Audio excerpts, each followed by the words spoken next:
À l'eau chaude enveloppait mon corps nu, des volutes de vapeur s'élevant dans l'air froid de la salle de bain. Je fermai les yeux, laissant la chaleur pénétrer mes muscles fatigués après une longue journée passée à traduire des poèmes portugais du XIXe siècle. La baignoire victorienne à Pied de Griffon était l'une des raisons pour lesquelles j'avais loué cet appartement dans le quartier historique de Malastrana. Ses courbes anciennes, son émail écaillé par endroits, racontaient des histoires que je ne connaîtrais jamais. En tendant le bras pour attraper mon verre de vin rouge posé sur le rebord, ma main heurta l'un des carreaux de faïence blanc et bleu qui ornèrent le mur. Un bruit sec résonna, le carreau bougea légèrement. Intrigué, je me redressai dans l'eau, faisant déborder quelques gouttes sur le sol en bois ancien. Du bout des doigts, j'explorais les contours du carreau. Il était définitivement descellé. Mon cœur battit plus fort. Cette curiosité compulsive qui me caractérisait s'éveilla instantanément. Avec précaution, je retirai complètement le carreau, révélant une cavité sombre dans le mur. Ma respiration s'accéléra. Il y avait quelque chose à l'intérieur. Une enveloppe jaunie protégée par ce qui semblait être du papier ciré. Je sortis de la baignoire, l'eau ruisselant sur mon corps, formant des flaques à mes pieds. Je ne pris même pas la peine de me sécher. Mes mains tremblaient légèrement en ouvrant l'enveloppe avec une délicatesse infinie, conscient que je tenais peut-être quelque chose de fragile, d'ancien, d'important. L'écriture manuscrite était élégante, en tchèque. Heureusement, après 3 ans à Prague, je maîtrisais suffisamment la langue. La date inscrite en haut me glaça. 15 août 1968. Pleine primavera de Praga, juste quelques jours avant l'invasion soviétique. Mon amour, mon unique, mon impossible. Je retournai dans la baignoire, l'eau encore chaude accueillant mon corps frissonnant, mais cette fois ce n'était pas le froid qui me faisait trembler. C'étaient les mots que je lisais, des mots d'un désir si ardent, si désespéré, qu'ils semblaient brûler le papier sur lequel ils avaient été écrits. Chaque nuit, je ferme les yeux et je sens tes mains sur ma peau, la chaleur de ton souffle contre mon cou quand tu murmures mon nom dans l'obscurité de ta chambre. Je me souviens de la première fois où tes lèvres ont touché les miennes, cachées derrière les piliers de la cathédrale, le danger rendant chaque seconde plus intense, plus vivante. Je me souviens de ton corps contre le mien dans ce sous-sol abandonné, comment tu tremblais sous mes caresses, comment nous nous sommes donnés l'un à l'autre complètement, sachant que notre amour était à la fois magnifique et condamné. Mon propre corps réagissait à ces mots. Une chaleur différente de celle de l'eau m'envahissait. Je continuais à lire, hypnotisé. Ils vont venir. Tu le sais comme moi. Les chars sont aux portes de la ville et notre liberté éphémère touche à sa fin. Mais ce qui me terrifie le plus, ce n'est pas la répression politique.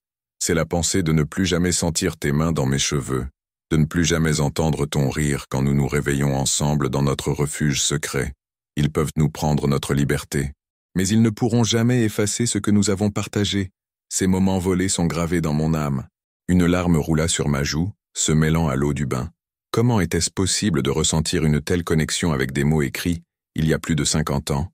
Ces deux hommes, s'aimant en secret dans une époque où un tel amour pouvait leur coûter la vie, leur liberté, tout ce qu'ils possédaient. Si tu reçois cette lettre, mon amour, sache que j'ai décidé de fuir. Je pars ce soir pour Lisbonne. Un contact peut me faire passer la frontière. Je ne te demande pas de me suivre, car je sais que ta famille a besoin de toi ici, que tu ne peux pas abandonner ta... Mais sache que chaque battement de mon cœur, je laisserai. Lettre dans notre appartement, celui où nous avons rêvé de vivre ensemble un jour, libres et heureux. Peut-être que dans une autre vie, dans un monde meilleur, nous nous retrouverons. Je t'aime plus que les mots ne pourront jamais l'exprimer. À toi, pour toujours. J. Je restais immobile dans l'eau qui refroidissait lentement, la lettre tremblante dans mes mains. Notre appartement. Cette lettre avait été cachée ici, dans l'appartement où je vivais maintenant. Un appartement qui avait été le refuge d'un amour impossible. L'ironie me frappa avec force. Moi, Lucas Mendes, Portugais vivant à Prague, tenant une lettre d'un homme qui avait fui vers le Portugal en 1968. Mon esprit s'emballait. Qui était cet homme? Qu'était-il devenu? Et l'autre, celui qui était resté, avait-il survécu à l'oppression qui avait suivi? Cette lettre n'avait manifestement jamais été reçue. Était-elle restée cachée ici pendant plus de 50 ans, attendant que quelqu'un la découvre? Je sortis finalement de la baignoire, mon corps encore électrisé par l'intensité de ma découverte. Je m'enveloppais dans une serviette, mais je ne pouvais détacher mes yeux de la lettre. Il fallait que je découvre cette histoire. Je devais savoir. Cette nuit-là, je ne pus dormir. Les mots de la lettre résonnaient dans mon esprit. À 2 heures du matin, incapable de rester chez moi, je m'habillai rapidement. Jean sombre, chemise de lin noir ouverte sur la poitrine, ma veste de cuir vintage préférée. Je glissais la lettre dans ma poche intérieure, comme si je devais la garder près de mon cœur. Prague la nuit était magique. Les rues pavées de Malastrana brillaient sous la lumière des lampadaires anciens. Je marchais sans destination précise, mes pas me guidant instinctivement vers le centre historique. Finalement, je me retrouvais devant une porte discrète en bois massif, marquée seulement d'un petit symbole arc-en-ciel gravé dans le cadre, le Podzemnik Rue, le cercle souterrain, un bar, LGBTQ+, caché dans un sous-sol du XVIIe siècle, un lieu que j'avais découvert quelques mois après mon arrivée à Prague, mais que je fréquentais rarement, préférant ma solitude depuis ma rupture douloureuse il y a 2 ans. Mais cette nuit, je ne voulais pas être seul. J'avais besoin d'être entouré de gens comme moi, de sentir cette communauté, cette connexion avec d'autres qui comprenaient ce que signifiait aimer quelqu'un du même sexe dans un monde qui ne l'acceptait pas toujours. Je descendis l'escalier étroit en pierre, l'odeur de bière et de cigarettes mêlée à celle de la sueur et du désir flottant dans l'air humide. La musique électronique pulsait contre les murs de briques voûtées. Des bougies créaient des ombres dansantes. Des hommes parlaient, riaient, s'embrassaient dans les recoins sombres. Je commandai un whisky au bar, le liquide ambré brûlant ma gorge de manière agréable. Mon corps était encore éveillé, chargé d'une énergie étrange après avoir lu ces mots d'amour passionné. Je me sentais vivant d'une façon que je n'avais pas ressentie depuis longtemps. C'est alors que je le vis, appuyé contre le mur de briques à l'autre bout de la pièce, un appareil photo vintage Leica pendu autour du cou. Grand, facilement 1,88 m, avec des épaules larges qui remplissaient parfaitement son Henley shirt gris foncé. Ses cheveux blonds foncés étaient attachés en un chignon bas, quelques mèches échappées, encadrant un visage aux traits sculptés. Même dans la pénombre, je pouvais voir l'intensité de ses yeux clairs, fixés directement sur moi. Mon cœur s'emballa. Cette façon dont il me regardait comme s'il pouvait voir à travers moi, comme s'il connaissait mes secrets les plus profonds.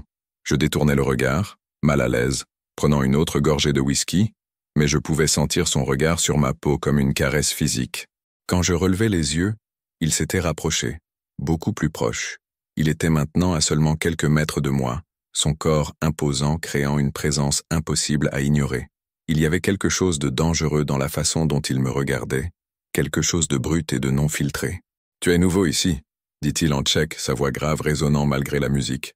Ce n'était pas une question. « J'y suis venu quelques fois », répondis-je dans un tchèque que je savais être correct mais teinté de mon accent portugais. Pas régulièrement. Il s'approcha encore et je pus sentir son odeur. Cuir, savon masculin, et quelque chose d'indéfinissable qui était uniquement lui. Je m'en serais souvenu. L'assurance dans sa voix me fit frissonner. Et pourquoi ça? Ses yeux bleu-gris parcoururent mon visage, s'attardant sur mes lèvres. Parce que je n'oublie jamais un visage intéressant. La tension entre nous était palpable, électrique. Mon corps réagissait de façon que je n'avais pas ressentie depuis si longtemps. C'était comme si la lecture de cette lettre d'amour passionnée avait réveillé quelque chose en moi que j'avais soigneusement enterré après ma rupture. Cette partie de moi qui voulait se perdre dans quelqu'un d'autre, qui voulait sentir, désirer, être désiré. « Tomáš », dit-il en tendant la main. « Lucas ». Ma main toucha la sienne, et une décharge électrique parcourut mon bras. Ses doigts étant calleux, sa paume chaude et ferme. Il ne lâcha pas ma main immédiatement. Ses yeux plongèrent dans les miens, et pendant un moment interminable, le bar autour de nous sembla disparaître. Il n'y avait que lui, que moi, et cette attraction magnétique qui nous tirait l'un vers l'autre comme 2 aimants incapables de résister. « D'où viens-tu, Lucas » demanda-t-il finalement, sa voix plus basse, plus intime. « Portugal, Lisbonne. » Quelque chose passa dans son regard. De la surprise, de la reconnaissance. Cela disparut si vite que je me demandais si je l'avais imaginé. « Qu'est-ce qui t'amène à Prague ?» Je suis traducteur littéraire. Je pris une autre gorgée de whisky, essayant de stabiliser ma respiration. « Et toi, tu es photographe ?» Il baissa les yeux sur son appareil photo, caressant le boîtier de métal avec affection. « Entre autres choses, je documente des histoires, celles qu'on essaie d'effacer. » Son regard était intense, presque provocateur, comme s'il me testait pour voir ma réaction. Quel genre d'histoire? Les nôtres. Il fit un geste vague vers la salle remplie d'hommes, celle de gens comme nous, particulièrement celle du passé, quand aimer quelqu'un comme toi pouvait te coûter ta vie. Mon sang se glaça. La lettre dans ma poche semblait soudain brûler contre ma poitrine. Était-ce une coïncidence? Ou était-ce le destin jouant un de ses jeux cruels? C'est important, murmurai-je, ma voix légèrement tremblante. Ces histoires ne devraient jamais être oubliées. Il me regarda avec une nouvelle intensité, se rapprochant encore. Nos corps étaient maintenant séparés par seulement quelques centimètres. Je pouvais sentir la chaleur qui émanait de lui. Tu comprends, dit-il doucement. Et ce n'était pas une question. La plupart des gens disent que le passé devrait rester dans le passé, que nous devrions juste avancer. Mais comment avancer si nous ne savons pas d'où nous venons, si nous ne connaissons pas les sacrifices que ceux avant nous ont faits? Nous leur devons notre mémoire, répondis-je, pensant aux deux hommes de la lettre, à leur amour qui avait survécu sur du papier pendant plus de 50 ans. Nous leur devons de raconter leurs histoires. Thomas me regardait comme s'il me voyait vraiment pour la première fois. J'aimerais discuter avec toi, pas ici, quelque part plus calme. Mon cœur battait la chamade. Chaque instinct en moi criait que cet homme était dangereux, pas physiquement mais émotionnellement. Il y avait quelque chose en lui qui pouvait me briser si je le laissais entrer. Et pourtant, je ne pouvais pas résister. D'accord. Nous quittâmes le bar ensemble, remontant l'escalier en pierre vers la nuit fraîche de Prague. Les rues étaient presque désertes à cette heure. Nos pas résonnaient sur les pavés. Nous marchâmes en silence pendant quelques minutes, la tension entre nous s'intensifiant à chaque seconde. Finalement, Thomas s'arrêta sur un pont piétonnier qui enjambait la Vltava. La vue sur le château illuminé était à couper le souffle. Mais je ne regardais pas le château. Je le regardais, lui. « Je dois te dire quelque chose », dit-il en se tournant vers moi. Son visage était à moitié dans l'ombre, à moitié dans la lumière dorée d'un lampadaire. Je ne fais pas ça habituellement. Inviter des inconnus à parler. Pourquoi moi, alors? Il fut silencieux un moment, ses yeux scrutant mon visage comme s'il cherchait une réponse à une question qu'il n'avait pas encore posée. Parce que quand tu as parlé de nos histoires, de notre passé, j'ai vu quelque chose dans tes yeux, quelque chose de vrai. Je sentis la lettre dans ma poche, ce secret que je portais maintenant. Devrais-je lui dire? Non, c'était trop tôt, trop étrange. Et pourtant, tout en cet homme me disait qu'il était connecté à cette histoire d'une manière que je ne comprenais pas encore. Je crois que les histoires nous trouvent quand nous sommes prêts à les entendre, dis-je doucement. Thomas s'approcha et soudain nous étions si proches que je pouvais compter les battements de cils. Et tu es prêt, Lucas? Prêt à écouter? Prêt à ressentir? Sa main se leva, ses doigts effleurant ma mâchoire dans une caresse si légère que je me demandais si je l'avais imaginée. Mais la traînée de feu qu'elle laissa sur ma peau était bien réelle. Je ne sais pas, murmurai-je honnêtement. Je ne sais pas si je suis prêt pour quoi que ce soit. Moi non plus. Sa voix était rauque. Mais peut-être que c'est exactement le moment où nous devrions essayer. Et là, sur ce pont au-dessus de la Vltava, avec le château de Prague veillant sur nous comme il avait veillé sur tant d'histoires d'amour avant la nôtre, Thomas se pencha vers moi. Ses lèvres touchèrent les miennes, doucement d'abord, une question plutôt qu'une affirmation. Et je répondis, mon corps se pressant contre le sien, mes mains trouvant leur chemin vers ses cheveux, libérant le chignon, pour que ses boucles blondes tombent autour de son visage. Le baiser s'approfondit, devint urgent, désespéré. C'était comme si 50 ans de désir refoulé s'écoulaient à travers nous, comme si nous embrassions non seulement pour nous-mêmes, mais pour tous ceux qui n'avaient jamais pu aimer librement, pour les deux hommes de la lettre qui avaient été séparés par l'histoire et les circonstances. Quand nous nous séparâmes finalement, tous deux haletants, Thomas posa son front contre le mien. « Je ne sais même pas ton nom de famille », murmura-t-il avec un rire léger. « Mendes. Lucas Mendes. » Il se figea, complètement. Son corps devint tendu contre le mien. « Qu'est-ce qu'il y a ?» demandai-je, alarmé. Il recula d'un pas, puis d'un autre, ses yeux maintenant remplis de quelque chose qui ressemblait à de la suspicion, ou peut-être de la peur. « Rien, dit-il rapidement. Trop rapidement. Je dois y aller. Quoi? Thomas, qu'est-ce qui se passe? Mais il était déjà en train de s'éloigner, ses longues enjambées le portant rapidement hors de vue, me laissant seul sur le pont, confus, et le cœur brisé d'une manière que je ne comprenais pas. Je touchai mes lèvres, encore brûlantes de son baiser, et sortis la lettre de ma poche, la regardant dans la lumière du lampadaire. Qu'est-ce qui venait de se passer? Pourquoi mon nom avait-il provoqué une telle réaction? Alors que je marchais lentement vers mon appartement, les premières lueurs de l'aube commençaient à éclairer le ciel au-dessus de Prague, et je savais que ma vie venait de changer de manière irréversible. Cette lettre, cette rencontre, cet homme mystérieux, tout était connecté d'une façon que je ne pouvais pas encore comprendre. Mais je le découvrirais. Ma curiosité compulsive ne me laisserait pas de repos jusqu'à ce que je connaisse toute l'histoire. Les jours suivants furent une torture délicieuse. Je ne pouvais pas arrêter de penser à Thomas, à son baiser, à la façon dont son corps s'était senti contre le mien. Mais plus que tout, je ne pouvais pas comprendre pourquoi il avait fui en entendant mon nom. J'avais cherché sur les réseaux sociaux, mais Tomáš Novák était un nom commun en République tchèque. Des centaines de résultats, et aucun ne correspondait à l'homme que j'avais rencontré. La lettre était posée sur mon bureau à côté de mes traductions en cours. Je l'avais relue des dizaines de fois, cherchant des indices sur l'identité de ces deux hommes. L'initiale J, le fait qu'il était parti pour Lisbonne, l'adresse de mon appartement dans Malá Si vous avez aimé le début de cette histoire, n'hésitez pas à vous abonner à la chaîne. Laissez aussi dans les commentaires de quelle ville vous regardez cette vidéo. Et surtout, quand vous aurez fini d'écouter toute l'histoire, donnez-lui une note de 0 à 10 et dites-nous ce que vous avez le plus apprécié. Votre soutien compte énormément. J'avais également commencé à faire des recherches. Les archives de Prague, les registres de propriété de l'époque communiste, les listes de dissidents qui avaient fui après l'invasion soviétique de 1968. C'était comme assembler un puzzle géant avec la moitié des pièces manquantes. Puis une semaine après cette nuit sur le pont, je reçus un appel. Lucas Mendes, une voix masculine plus âgée, en tchèque. Oui, c'est moi. Je m'appelle Pavel Novák.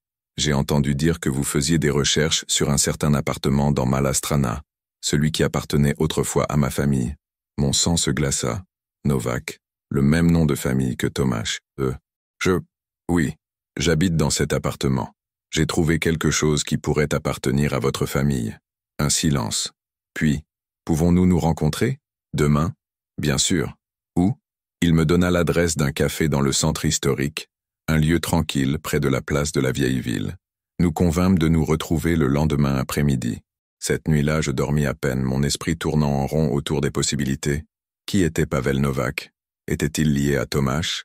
Et surtout, était-il lié aux deux hommes de la lettre? Le lendemain, j'arrivai au café 15 minutes en avance, nerveux, la lettre soigneusement rangée dans une enveloppe protectrice dans mon sac. Je commandai un café que je ne bus pas, mes yeux fixés sur la porte. Quand Pavel Novák entra, je le reconnus immédiatement, pas parce que je l'avais déjà vu, mais parce qu'il avait les mêmes yeux bleu-gris, la même mâchoire forte. Il était plus âgé, peut-être 65 ans, ses cheveux grisonnants, mais la ressemblance était frappante. « Monsieur Mendes ?» Je me levai, lui serrant la main. « Monsieur Novák, merci d'être venu. » Nous nous assîmes, et pendant un moment nous nous observâmes en silence. « Vous avez dit que vous aviez trouvé quelque chose ?» dit-il finalement, ses mains tremblant légèrement sur la table. Je sortis l'enveloppe, la posant entre nous. J'ai trouvé ceci caché dans un mur de mon appartement. C'est daté d'août 1968. Ses yeux se remplirent de larmes instantanément. Sa main se tendit vers l'enveloppe, puis s'arrêta, comme s'il avait peur de la toucher. Puis-je? Bien sûr. Il ouvrit l'enveloppe avec des doigts tremblants, sortant la lettre. Alors qu'il lisait, des larmes coulaient librement sur ses joues. « Mon Dieu !» murmura-t-il. « Après toutes ces années, elle était là. »« Monsieur Novák, qui a écrit cette lettre ?» Il leva les yeux vers moi et je vis dans son regard toute une vie de douleur et de secret. « Mon père. Cette lettre a été écrite par mon père. » Le silence qui suivit sa déclaration fut assourdissant. Mon cœur battait si fort que j'étais certain que Pavel pouvait l'entendre. Son père, l'homme qui avait écrit cette lettre d'amour passionnée et désespérée, était son père. « Votre père ?» répétai-je lentement, essayant d'absorber cette information. Alors l'homme à qui cette lettre était destinée. Mon oncle. Enfin pas mon oncle biologique. Pavel essuya ses larmes avec le dos de sa main, un geste qui me rappela douloureusement Tomáš, Jakub Mendes. Il était le grand amour de mon père, et apparemment, il était portugais. Le monde sembla basculer autour de moi. Mendes, mon nom de famille. Jakub Mendes? Pavel me regarda intensément. Vous ne pouvez pas être... C'est impossible. Quel est le nom de votre grand-père? Ma bouche était sèche. Je ne l'ai jamais connu. Il est mort avant ma naissance. Mais ma grand-mère disait toujours qu'il était tchèque, qu'il était mort pendant la Primavera de Praga en 1968. Elle ne parlait jamais beaucoup de lui. Comment s'appelait-il? Jakub Mendes.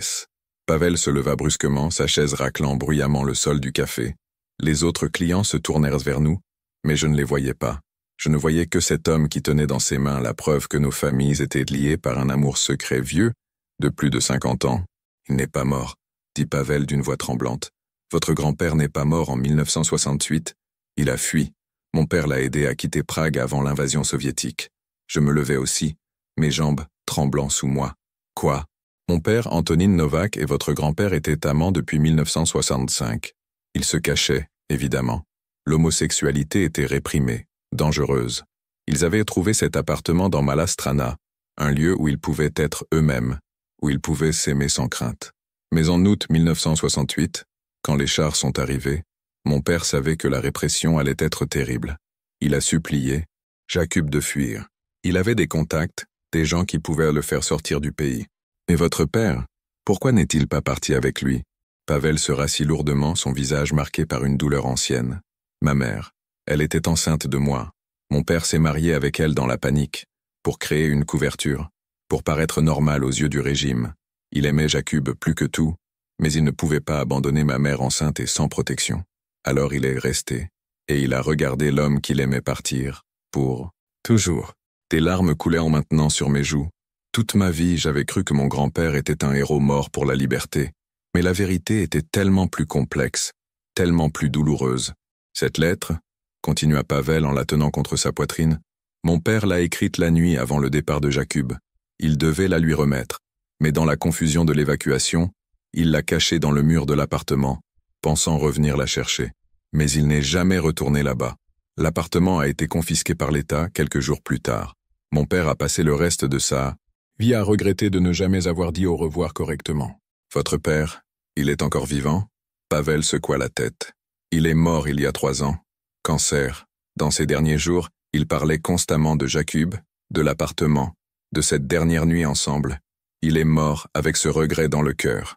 Nous restâmes assis là pendant ce qui sembla être des heures, partageant nos histoires, assemblant les pièces du puzzle. Pavel me parla de son enfance avec un père distant, aimant mais mélancolique, toujours avec ce regard lointain, comme s'il regardait quelque chose que personne d'autre ne pouvait voir. Il me parla du jour où il avait découvert la vérité, à 17 ans, quand il avait trouvé d'anciennes photos de son père avec un homme qu'il ne connaissait pas, leur regard trahissant une intimité impossible à nier. Je lui parlais de ma grand-mère, de son silence sur mon grand-père, de la façon dont elle s'était remariée rapidement après son départ, et n'avait plus jamais mentionné son nom. Je réalisais maintenant que leur mariage avait dû être une couverture, tout comme celui d'Antonin et de la mère de Pavel. « Il y a autre chose que vous devez savoir », dit finalement Pavel alors que l'après-midi déclinait vers le soir. « J'ai un fils, Tomáš. Il a 35 ans. » Mon cœur s'arrêta. « Tomáš Novák. » Pavel me regarda avec surprise. « Vous le connaissez ?»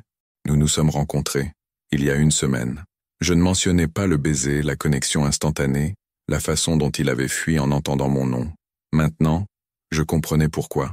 Tomáš recherche des histoires de notre communauté depuis des années. Il est obsédé par l'histoire de son grand-père, par ce mystérieux amour perdu.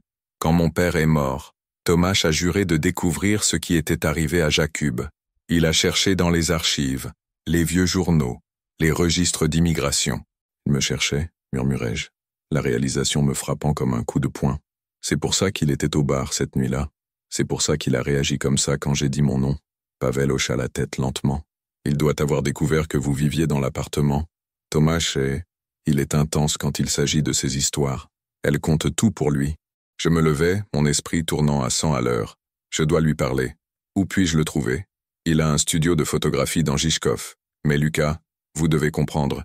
Tomáš a été blessé profondément par le passé, pas seulement par l'histoire de son grand-père, mais par ses propres expériences.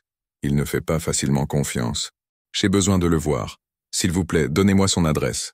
Pavel hésita, puis sortit son téléphone, écrivant l'adresse sur une serviette en papier. Soyez patient avec lui. Sous cette façade dure, il y a un cœur qui a peur d'être à nouveau brisé. Je pris la serviette, la serrant dans ma main. Merci Pavel, pour avoir partagé tout ça avec moi. Pour avoir été honnête. Il se leva, me prenant dans ses bras dans une étreinte inattendue. Non, merci à vous d'avoir trouvé cette lettre. Vous avez donné à mon père, même dans la mort, une forme de résolution. Et peut-être que vous et Tomáš pouvez écrire une fin différente pour cette histoire. Une fin heureuse que nos pères n'ont jamais pu avoir. Je quittai le café alors que la nuit tombait sur Prague, mes pas me guidant automatiquement vers Žižkov, le quartier alternatif de la ville. L'adresse me mena à un bâtiment industriel converti, avec de grandes fenêtres et des murs de briques apparentes. Un panneau discret indiquait « Novák Photographie, 3e étage ». Je montai les escaliers, mon cœur battant de plus en plus fort à chaque marche. Que lui dirais-je? Comment expliquer ce que je ressentais? Cette connexion qui allait au-delà de nos histoires familiales entrelacées? La porte de son studio était entr'ouverte. J'entendais de la musique à l'intérieur, quelque chose de doux et mélancolique. Je frappais doucement. « Entrez », dit sa voix, cette voix grave qui avait hanté mes rêves toute la semaine. Je poussai la porte. Le studio était exactement comme je l'avais imaginé. Des photographies couvraient en chaque mur, des visages, des couples, des moments d'intimité capturés dans le noir et blanc. Mais c'était une série en particulier qui attira mon attention. Des portraits de couples âgés LGBTQ+, leurs visages marqués par le temps et l'histoire, mais leurs yeux brillant toujours d'amour. Tomáš était debout près de la fenêtre, son dos vers moi. Même de là, je pouvais voir la tension dans ses épaules. « Tu as trouvé Pavel ?» dit-il sans se retourner. « Oui. Il t'a tout raconté. » « Oui. » Finalement, il se retourna pour me faire face. Son visage était une tempête d'émotions. Colère, douleur, désir, peur, tout mélangé en une expression que je ne pouvais pas déchiffrer complètement. « Tu m'as espionné ?» dis-je doucement, sans accusation dans ma voix, juste de la constatation. « Oui. » Il ne nia pas. Quand j'ai découvert qu'un Lucas Mendes vivait dans l'appartement de Malastrana, j'ai dû savoir.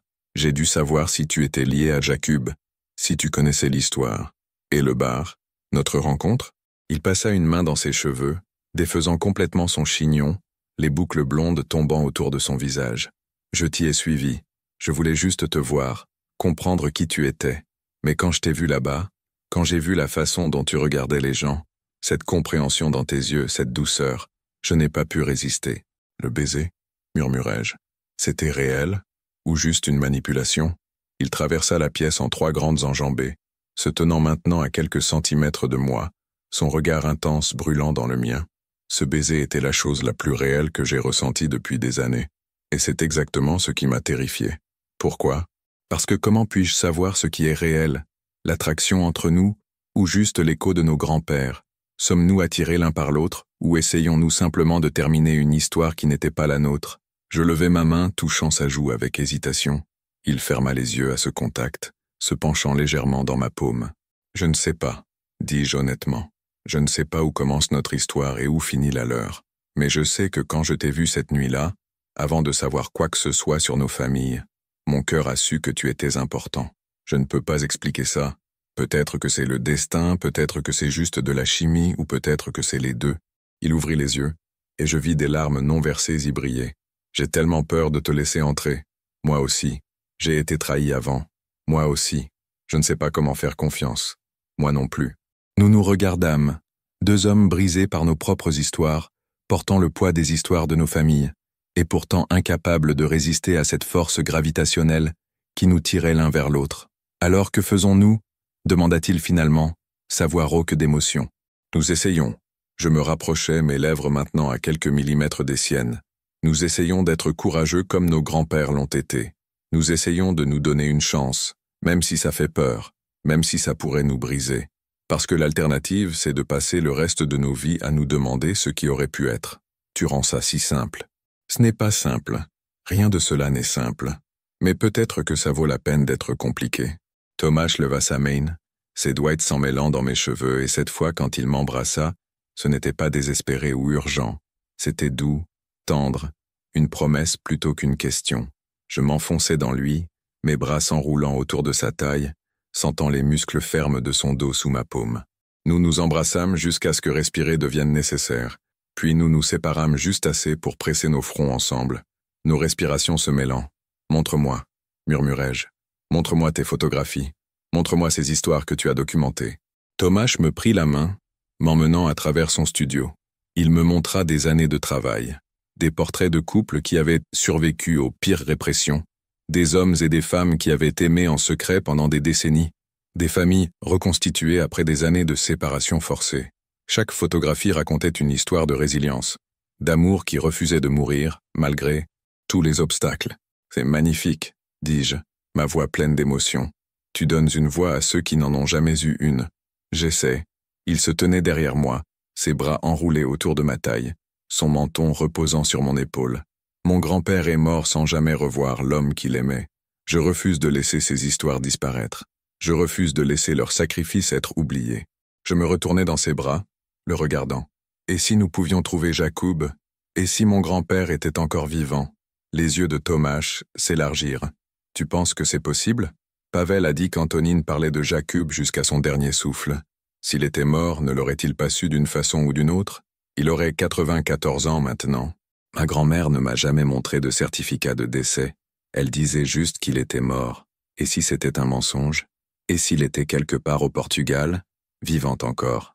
L'espoir qui illumina le visage de Tomáš était à la fois beau et déchirant. Tu voudrais chercher? Je pense que nous devons. Pour eux. Pour nous. Pour terminer cette histoire correctement. Tomáš m'embrassa à nouveau, cette fois avec plus de passion, ses mains explorant mon dos, me pressant contre son corps fort. Je répondis avec la même intensité, mes doigts défaisant les boutons de son Henley shirt, voulant sentir sa peau contre la mienne. Nous nous séparâmes, tous deux haletants. Pas comme ça, dit Tomáš, sa voix rauque de désir. Pas comme une affaire d'un soir dans mon studio. Tu mérites mieux. Nous méritons mieux. J'aimais ça chez lui. Cette retenue, ce respect, même quand nous nous désirions clairement tous les deux intensément. Alors laisse-moi t'emmener dîner, dis-je. Un vrai rendez-vous.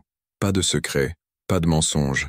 Juste toi et moi, apprenant à nous connaître sans le poids de l'histoire sur nos épaules. Je voudrais ça. Nous quittâmes le studio ensemble, main dans la main dans les rues animées de Prague. Ce soir-là, nous parlâmes pendant des heures dans un petit restaurant végétarien que Tomáš aimait. Il me parla de sa passion pour la photographie, de comment il l'avait découverte après être sorti du placard, comme un moyen de documenter la beauté qu'il voyait dans sa communauté. Je lui parlais de mon amour pour les langues, de comment la traduction me permettait de vivre dans plusieurs mondes à la fois. Nous parlâmes aussi de nos blessures. Tomáš me confia comment son ex-fiancé l'avait trompé avec son meilleur ami, comment il avait découvert leur trahison la nuit avant leur mariage prévu. Je lui racontais ma propre histoire de cœur brisé, comment mon ex m'avait quitté en disant que j'étais trop émotionnel, trop intense, que je donnais trop et attendais trop en retour. Il avait tort, dit Tomáš fermement. Cette intensité, cette profondeur émotionnelle, c'est un don, pas un défaut. Et ton ex était un idiot, répondis-je. Tu mérites quelqu'un qui voit ta valeur, qui ne profite jamais de ta confiance. Nous rentrâmes lentement vers mon appartement, nos pas ralentissant à mesure que nous approchions, aucun de nous ne voulant que la soirée se termine. Devant ma porte, Tomáš hésita. Je devrais y aller. Tu pourrais monter, juste pour parler, ou pour ne pas parler. Il sourit, ce sourire rare qui transformait complètement son visage, le faisant paraître plus jeune, plus vulnérable. Si je monte, Lucas, je ne pourrais pas juste parler. Et j'ai dit que tu méritais mieux. Et si je veux plus? Ses yeux s'assombrirent de désir. Alors demande-moi demain. Demande-moi après que nous ayons eu le temps de réfléchir à tout ça à tête reposée. Si tu veux toujours que je reste, je resterai. Il m'embrassa doucement, un baiser de promesse et de retenue, puis s'éloigna dans la nuit, me laissant devant ma porte, le cœur plein d'une émotion que je n'avais pas ressentie depuis si longtemps que j'avais presque oublié son nom, l'espoir. Les jours suivants furent une danse délicate entre nous. Tomáš venait à mon appartement pendant que je travaillais, documentant l'endroit où nos grands-pères s'étaient aimés. Nous cherchions ensemble dans les archives, assemblant les pièces de leur histoire. Nous découvrîmes des photos d'Antonine jeune, son visage rayonnant alors qu'il se tenait à côté d'un homme que je reconnus immédiatement comme mon grand-père d'après les quelques photos que ma grand-mère avait gardées. Ils étaient beaux ensemble. L'amour entre eux était visible même en noir et blanc, même à travers les décennies. Sur une photo en particulier, prise dans ce qui était clairement mon appartement actuel, ils se tenaient près de la fenêtre, la lumière dessinant leur profil, leurs mains si proches qu'elles se touchaient presque mais pas tout à fait, conscients même dans ce moment privé du danger d'être vus. Ils étaient courageux, dit Tomáš doucement, tenant la photo avec révérence. Ils l'étaient, et ils ont payé le prix de ce courage. Nous nous tenions côte à côte, nos épaules se touchant, regardant ces fantômes d'un amour passé, et je sentis la résolution grandir en moi. Nous allons le trouver, dis-je. Nous allons trouver Jakub. Comment? Je vais retourner au Portugal. Je vais chercher dans les registres, parler aux membres de ma famille, visiter les lieux où ma grand-mère a vécu. Il doit y avoir une trace quelque part. Tomáš se tourna vers moi. Je viens avec toi. Tu n'es pas obligé. Je veux. Ses mains prirent les miennes, ses pouces caressant mes jointures. C'est notre histoire maintenant, Lucas, la leur et la nôtre. Je veux la découvrir avec toi. Et dans ce moment, debout dans l'appartement où deux hommes s'étaient aimés en secret il y a plus de 50 ans, Tomáš et moi scellâmes notre propre promesse. Quoi que nous découvrions, nous le ferions ensemble. Le vol pour Lisbonne était prévu pour le lendemain matin. Cette nuit-là, nous nous retrouvâmes à nouveau dans mon appartement, entouré de cartons remplis de vieilles photographies, de lettres que Pavel nous avait confiées, de notes griffonnées sur nos recherches. La tension entre nous était palpable, électrique, différente de celle de notre première nuit. Tomáš était assis sur le sol de mon salon, son ordinateur portable ouvert devant lui, mais ses yeux étaient fixés sur moi alors que je préparais du thé dans la cuisine. Je pouvais sentir son regard sur ma peau comme une caresse physique. « Tu es nerveux pour demain ?» demanda-t-il quand je revins avec 2 tasses fumantes. « Terrifié », admis-je en m'asseyant à côté de lui, nos cuisses se touchant. « Je ne sais pas ce que nous allons trouver, ou pire, ce que nous ne trouverons pas. » Tomáš posa son ordinateur de côté, se tournant complètement vers moi. Ses mains prirent mon visage, ses pouces caressant mes pommettes. « Quoi que nous trouvions, nous le ferons ensemble. Tu n'es pas seul dans ça, Lucas. » Je sais, ma voix était à peine un murmure. C'est ce qui rend tout ça encore plus terrifiant. J'ai peur de ce que ça signifie, de ce que nous signifions. Moi aussi. Il se pencha, son front touchant le mien. Mais j'ai plus peur de te laisser partir, sans savoir ce que nous pourrions être. Nos lèvres se rencontrèrent, et cette fois il n'y avait pas de retenue, pas de promesse de ralentir. Le baiser était affamé, désespéré, comme si nous essayions de nous dévorer mutuellement. Mes mains trouvèrent leur chemin sous son t-shirt, explorant les muscles fermes de son dos, sentant sa peau chaude et douce sous mes paumes. Tomáš gémit contre mes lèvres, ses propres mains glissant dans mes cheveux, tirant doucement, faisant basculer ma tête en arrière pour qu'il puisse tracer une ligne de baiser le long de ma mâchoire, descendant vers mon cou. Chaque contact de ses lèvres contre ma peau envoyait des ondes de plaisir à travers mon corps. « Tomáš » haletai-je, mes mains agrippant ses épaules. « Nous… » Il s'arrêta, relevant la tête pour me regarder, ses yeux bleu-gris assombris par le désir, mais aussi remplis de quelque chose de plus profond, de plus tendre. « Dis-moi d'arrêter et j'arrête. » « Non. » Ma voix était ferme malgré le tremblement dans mes mains. « Ne t'arrête pas, s'il te plaît, ne t'arrête pas. » Il m'embrassa à nouveau, cette fois plus doucement, avec révérence. « Tu es sûr ?» Je n'ai jamais été plus sûr de quelque chose. Tomáš se leva, me tendant la main. Je la pris et il me guida vers ma chambre. La pièce était baignée de la lumière dorée des lampadaires qui filtraient à travers les hautes fenêtres, projetant des ombres dansantes sur les murs. La vue sur la Vltava scintillait au loin, le château de Prague veillant sur nous comme il l'avait fait pour nos grands-pères des décennies auparavant. Nous nous déshabillâmes lentement, révélant nos corps l'un à l'autre avec une mixture de désir et de vulnérabilité. Tomáš était magnifique dans la pénombre, tout en muscles définis et en peau pâle, les tatouages sur son avant-bras créant des motifs complexes, qui racontaient leurs propres histoires. Quand nos corps se touchèrent enfin, peau contre peau, je sentis quelque chose se briser en moi, un mur que j'avais construit après ma rupture douloureuse, une barrière qui m'avait gardé en sécurité mais aussi seul. Tomáš le sentit aussi, je le voyais dans ses yeux, dans la façon dont ses mains tremblaient légèrement alors qu'elles exploraient mon corps. Nous nous aimâmes cette nuit-là avec une intensité qui me laissa sans souffle, chaque caresse, chaque baiser, chaque murmure chargé de signification. Ce n'était pas juste physique, c'était une connexion d'âme, un entrelacement de 2 histoires en une seule.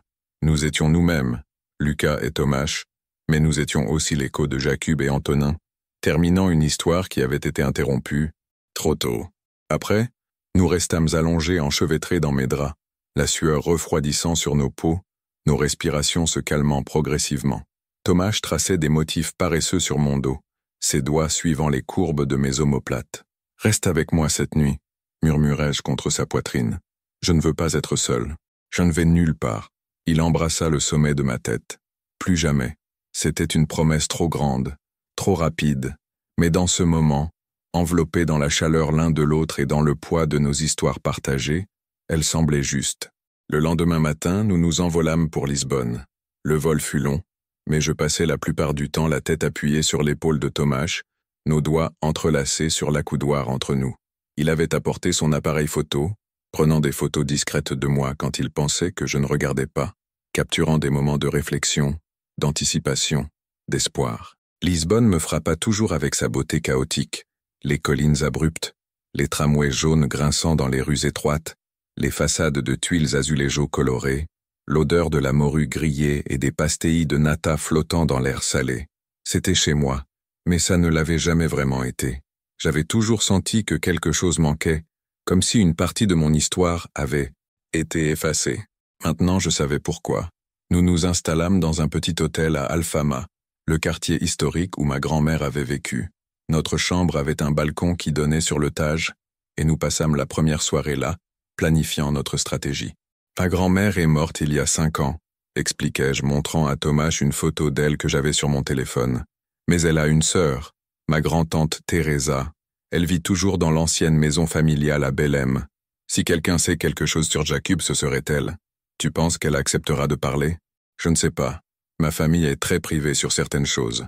Mais je dois essayer. Le lendemain matin, nous prîmes le tramway vers Belém.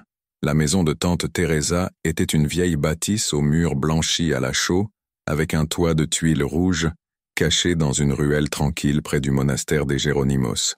Mon cœur battait la chamade alors que je frappais à la porte. Une femme âgée ouvrit, ses cheveux blancs tirés en un chignon serré, ses yeux noisettes me scrutant avec suspicion, avant de s'élargir avec reconnaissance. Lucas, Meudus, Lucas, elle me tira dans une étreinte parfumée à l'eau de rose et au savon. Cela fait si longtemps. Qu'est-ce qui t'amène à Lisbonne? Tia Teresa, commençai-je nerveusement en portugais, puis passant à l'anglais pour que Thomas puisse comprendre, j'ai besoin de te parler de quelque chose d'important, de quelqu'un d'important. Ses yeux se posèrent sur Thomas, debout légèrement en retrait, et quelque chose passa sur son visage. De la compréhension, de la peur. Entre, dit-elle finalement s'écartant pour nous laisser passer. Je pense que je sais de quoi tu veux parler. Son salon était rempli de souvenirs d'une vie longue. Des photos de famille couvraient chaque surface, des générations de Mendes nous regardant depuis leur cadre doré. Mais c'était une photo en particulier, sur la cheminée, qui attira mon attention. Un jeune homme, probablement dans la vingtaine, avec des traits que je reconnaissais comme les miens.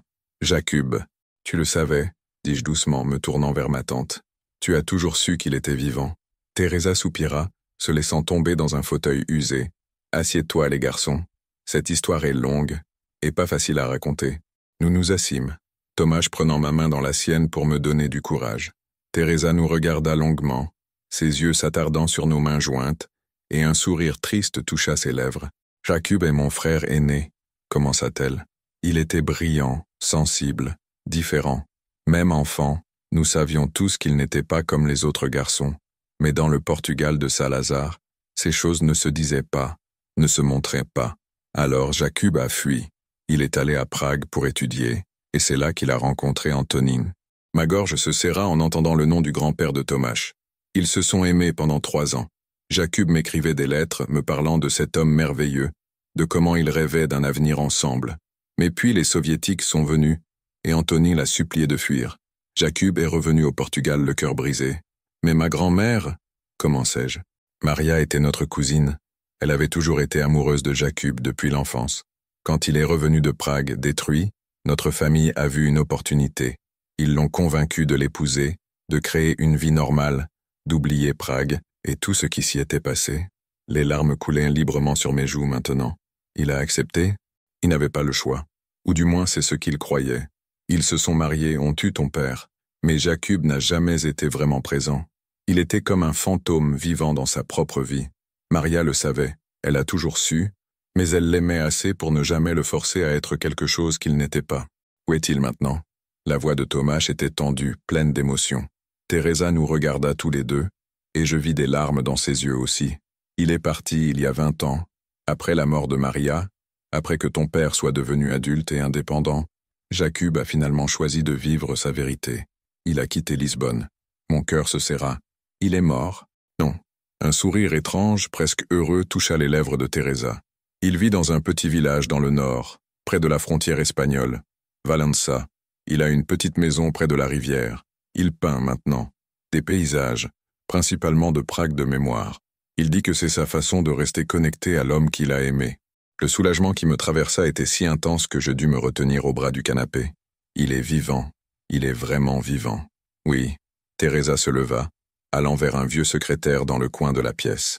Elle en sortit une enveloppe. Il m'a demandé de te donner ceci si tu venais un jour demander après lui. Il a toujours su, d'une façon ou d'une autre, que tu découvrirais la vérité.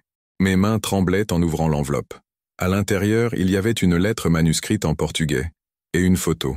La photo montrait un homme âgé avec des cheveux blancs, debout devant un chevalet, un pinceau à la main, souriant doucement à la caméra. Ses yeux étaient les mêmes que ceux de la photo de jeunesse, les mêmes que les miens. Je lus la lettre à haute voix, ma voix tremblante, traduisant en anglais pour Tomáš. Mon cher Lucas, si tu lis ceci, c'est que tu as trouvé la vérité sur moi, sur Antonine, sur l'amour que nous avons partagé et perdu. Je suis désolé d'avoir été absent de ta vie. Je suis désolé d'avoir été un grand-père fantôme, plus présent dans les histoires que ta grand-mère ne racontait pas que dans la réalité. Mais sache que chaque jour de ma vie, j'ai porté cet amour avec moi. Chaque peinture que je crée est un hymne à ce que nous avions, à ce que nous aurions pu avoir si le monde avait été différent. Si tu viens me voir, tu seras le bienvenu. J'ai tant de choses à te raconter, tant d'histoires à partager. Et peut-être que tu pourras me pardonner de ne pas avoir été plus courageux, de ne pas avoir vécu ma vérité plus tôt. Avec tout mon amour, ton grand-père, Jakub. Tomáš avait les larmes aux yeux aussi. Nous devons aller le voir. Maintenant. Teresa hocha la tête. J'ai son adresse. Mais les garçons, vous devez comprendre, il ne sait pas qu'Antonine est mort. Il ne sait rien de ces 30 dernières années de la vie d'Antonine. Ce sera difficile pour lui. Nous serons délicats, promis-je. Mais il doit savoir.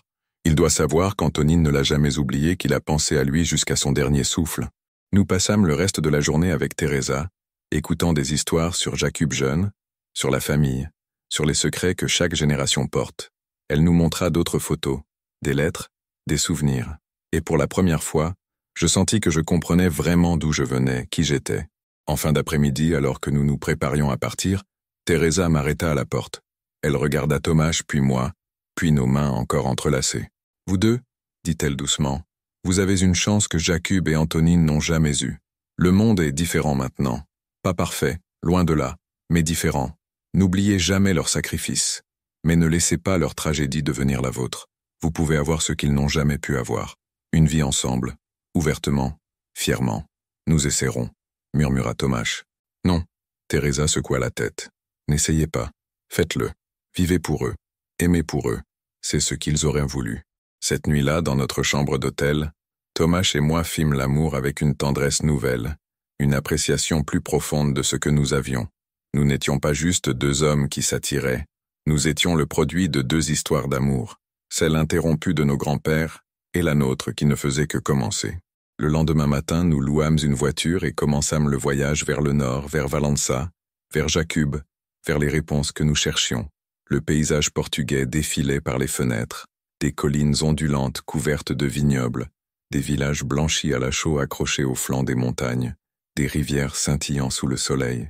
Tomáš conduisait, une main sur le volant, l'autre tenant la mienne. De temps en temps, il me lançait un regard, et je voyais l'amour dans ses yeux, mais aussi l'anxiété. Nous étions sur le point de rencontrer un fantôme, un homme qui avait hanté les histoires de nos familles pendant des décennies. « Et s'il ne veut pas nous voir ?» demanda Tomáš alors que nous approchions de Valença. « Alors nous respecterons ses souhaits. » Je serrai sa main. Mais je pense qu'il veut. Je pense qu'il a attendu ce moment pendant très longtemps. Valença était un petit village fortifié près de la frontière espagnole, ses remparts anciens dominant le fleuve Minho. La maison de Jakub était exactement comme Teresa l'avait décrite, une petite bâtisse en pierre, avec des volets bleus, nichée dans une ruelle étroite avec une vue sur la rivière. Mon cœur battait si fort qu'il menaçait d'exploser de ma poitrine alors que nous nous tenions devant la porte. Tomáš me regarda, me demandant silencieusement si j'étais prêt. Je hochai la tête, et il frappa. Pendant un long moment, il n'y eut pas de réponse. Puis nous entendîmes des pas traînants, la porte s'ouvrit et je me retrouvai face à face avec mon grand-père pour la première fois de ma vie. Il était plus vieux que dans la photo évidemment, son corps courbé par le temps, ses cheveux complètement blancs, son visage ridé par 94 ans de vie.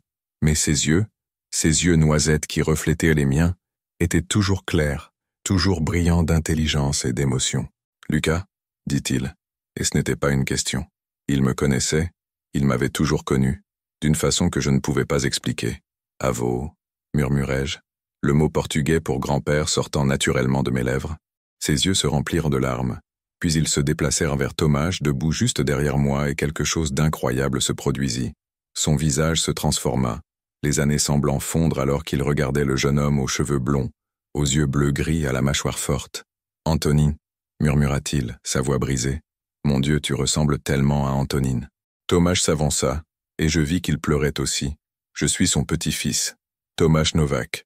Jakub vacilla, et nous nous précipitâmes tous les deux pour le soutenir. Il nous regarda, passant de l'un à l'autre, et puis il éclata en sanglots, des décennies de chagrin refoulé se déversant enfin. « Entrez, dit-il finalement entre ses larmes. Entrez, s'il vous plaît. J'ai tellement attendu ce moment, tellement attendu. » L'intérieur de la maison de Jakub était un sanctuaire dédié à un amour perdu. Chaque mur était couvert de peintures, des centaines d'entre elles, toutes représentant Prague, la Vltava sous différentes lumières, le château à l'aube, les rues de Malastrana sous la neige, la pont de Charles au coucher du soleil. Mais ce qui me frappa le plus, ce furent les portraits, des dizaines de portraits du même homme, Antonin à différents âges, Antonine souriant, Antonine pensif, Antonine endormie, 50 ans de mémoire, préservés sur toile. Thomas s'était figé devant l'un des portraits, une grande toile qui dominait le salon. C'était Antonin dans la vingtaine, exactement comme dans les vieilles photos que nous avions vues, mais là, dans la peinture, il était vivant d'une façon que la photographie ne pouvait capturer. Ses yeux bleu-gris brillaient d'amour et de désir, ses lèvres esquissaient un sourire secret. C'était l'expression d'un homme regardant quelqu'un qu'il aimait plus que tout au monde. « C'est ainsi que je le voyais », dit Jakub doucement derrière nous, sa voix tremblante d'émotion. « C'est ainsi qu'il me regardait quand nous étions seuls, quand il pouvait enfin laisser tomber tous les masques. » Thomas tendit la main, ses doigts effleurant la toile avec révérence. « Il te voyait comme ça aussi. Mon père m'a dit que jusqu'à son dernier souffle, il prononçait ton nom. » Le sanglot qui sortit de Jakub était déchirant. Je me précipitai vers lui, le guidant vers un fauteuil avant qu'il ne s'effondre. Thomas nous rejoignit, s'agenouillant devant le vieil homme, prenant ses mains tremblantes dans les siennes. « Il est mort ?» demanda Jakub, bien qu'il connaissait déjà la réponse dans son cœur. « Il y a 3 ans. Cancer. » Thomas parlait doucement avec compassion. « Mais il t'a cherché toute sa vie. Il n'a jamais cessé de t'aimer. » Je le savais. Les larmes de Jakub coulaient librement maintenant. Dans mon cœur, je l'ai toujours su. Quand il est mort, j'ai senti quelque chose se briser en moi. Je ne savais pas ce que c'était à l'époque, mais maintenant je comprends. C'était notre connexion qui se rompait. Je m'assis sur la coudoir du fauteuil, ma main sur l'épaule de mon grand-père. « Avo, nous avons trouvé quelque chose. Une lettre qu'Antonine t'avait écrite mais n'avait jamais pu te remettre. » Les yeux de Jakub s'élargirent. « Une lettre ? Après toutes ces années ?» Je sortis la lettre originale de mon sac, la lui tendant avec précaution. Ses mains tremblaient tellement qu'il pouvait à peine tenir le papier. Thomas dut l'aider, tenant la lettre pour qu'il puisse lire. Regarder Jakub lire les mots d'amour de son bien-aimé après plus de 50 ans de séparation était l'une des choses les plus déchirantes et les plus belles que j'ai jamais vues. Son visage passait par tant d'émotions, chagrin, joie, regret, amour, tout se mélangeant en une expression de pure douleur et de pur bonheur. « Il m'attendait » murmura-t-il quand il eut fini. « Dans l'appartement. Il m'attendait cette nuit-là et je ne suis jamais venu. Que s'est-il passé ?» demandai-je doucement. Jakub ferma les yeux, retournant dans ses souvenirs. « Les soviétiques sont arrivés plus tôt que prévu. Mon contact m'a dit que je devais partir immédiatement, cette nuit-là, ou jamais. Je suis allé à l'appartement, mais il y avait des soldats dans la rue. Je ne pouvais pas prendre le risque. J'ai pensé qu'Antonine comprendrait, que je pourrais lui écrire une fois en sécurité. Mais quand je suis arrivé au Portugal, j'ai appris qu'il s'était marié. J'ai pensé qu'il m'avait oublié, qu'il avait choisi une vie normale. Je ne savais pas que sa femme était enceinte, que c'était une couverture. Il t'a attendu, dit Thomas, sa voix brisée. Il t'a attendu toute sa vie. Le silence qui suivit fut lourd de regrets et de possibilités perdues. 50 ans de malentendus, 50 ans d'amour non consommé, 50 ans de vie vécue dans l'ombre d'un amour impossible. Nous passâmes les jours suivants avec Jakub, écoutant ses histoires, partageant les nôtres. Il nous parla de sa rencontre avec Antonine, comment ils s'étaient croisés dans une librairie à Prague, comment leurs regards s'étaient rencontrés au-dessus d'un exemplaire de poésie de Rimbaud, comment ils avaient su instantanément, sans aucun doute, qu'ils étaient destinés l'un à l'autre. Il nous parla de leurs rendez-vous secrets, des codes qu'ils utilisaient pour communiquer, des endroits où ils pouvaient être eux-mêmes. L'appartement à Malastrana avait été leur refuge, leur petit coin de paradis dans un monde hostile. Nous avions des rêves, dit Jakub un après-midi alors que nous étions assis sur sa terrasse, regardant le fleuve Minho couler paresseusement. Nous voulions partir ensemble, peut-être en Amérique ou en France, quelque part où nous pourrions vivre ouvertement. Nous économisions de l'argent, planifions notre fuite. Mais le temps nous a manqué. Thomas photographiait tout, documentant ces moments précieux, préservant l'histoire avant qu'il ne soit trop tard. Et je traduisais, transformant les mots de Jakub en quelque chose qui pourrait être partagé avec le monde, pour que leur histoire ne soit jamais oubliée. Mais alors que les jours passaient, une tension grandissait. Un soir, après que Jakub se soit couché, Tomáš et moi restâmes sur la terrasse sous les étoiles. Il était silencieux, pensif, ses doigts jouant nerveusement avec son appareil photo. « Qu'est-ce qui ne va pas ?» demandai-je finalement. Il fut silencieux un long moment avant de répondre. « J'ai reçu un email aujourd'hui, du MoMA. » Mon cœur se serra. L'exposition à New York. Oui, il ne me regardait pas, ses yeux fixés sur l'eau sombre. Ils veulent faire de mon travail sur les couples LGBTQ+, de l'ère communiste la pièce centrale d'une grande exposition sur l'histoire queer. C'est énorme, Lucas. C'est le genre d'opportunité qui arrive une fois dans une vie. C'est merveilleux, dis-je. Mais ma voix manquait de conviction. Je savais qu'il y avait un mais. Je dois partir dans 2 semaines. L'installation prend 6 mois. 6 mois à New York. 6 mois. Les mots flottèrent entre nous comme un fantôme. 6 mois, c'était une éternité pour une relation aussi nouvelle, aussi fragile que la nôtre. Tu devrais y aller, dis-je, forçant ma voix à rester stable. C'est une opportunité incroyable. Mais toi, nous trouverons un moyen.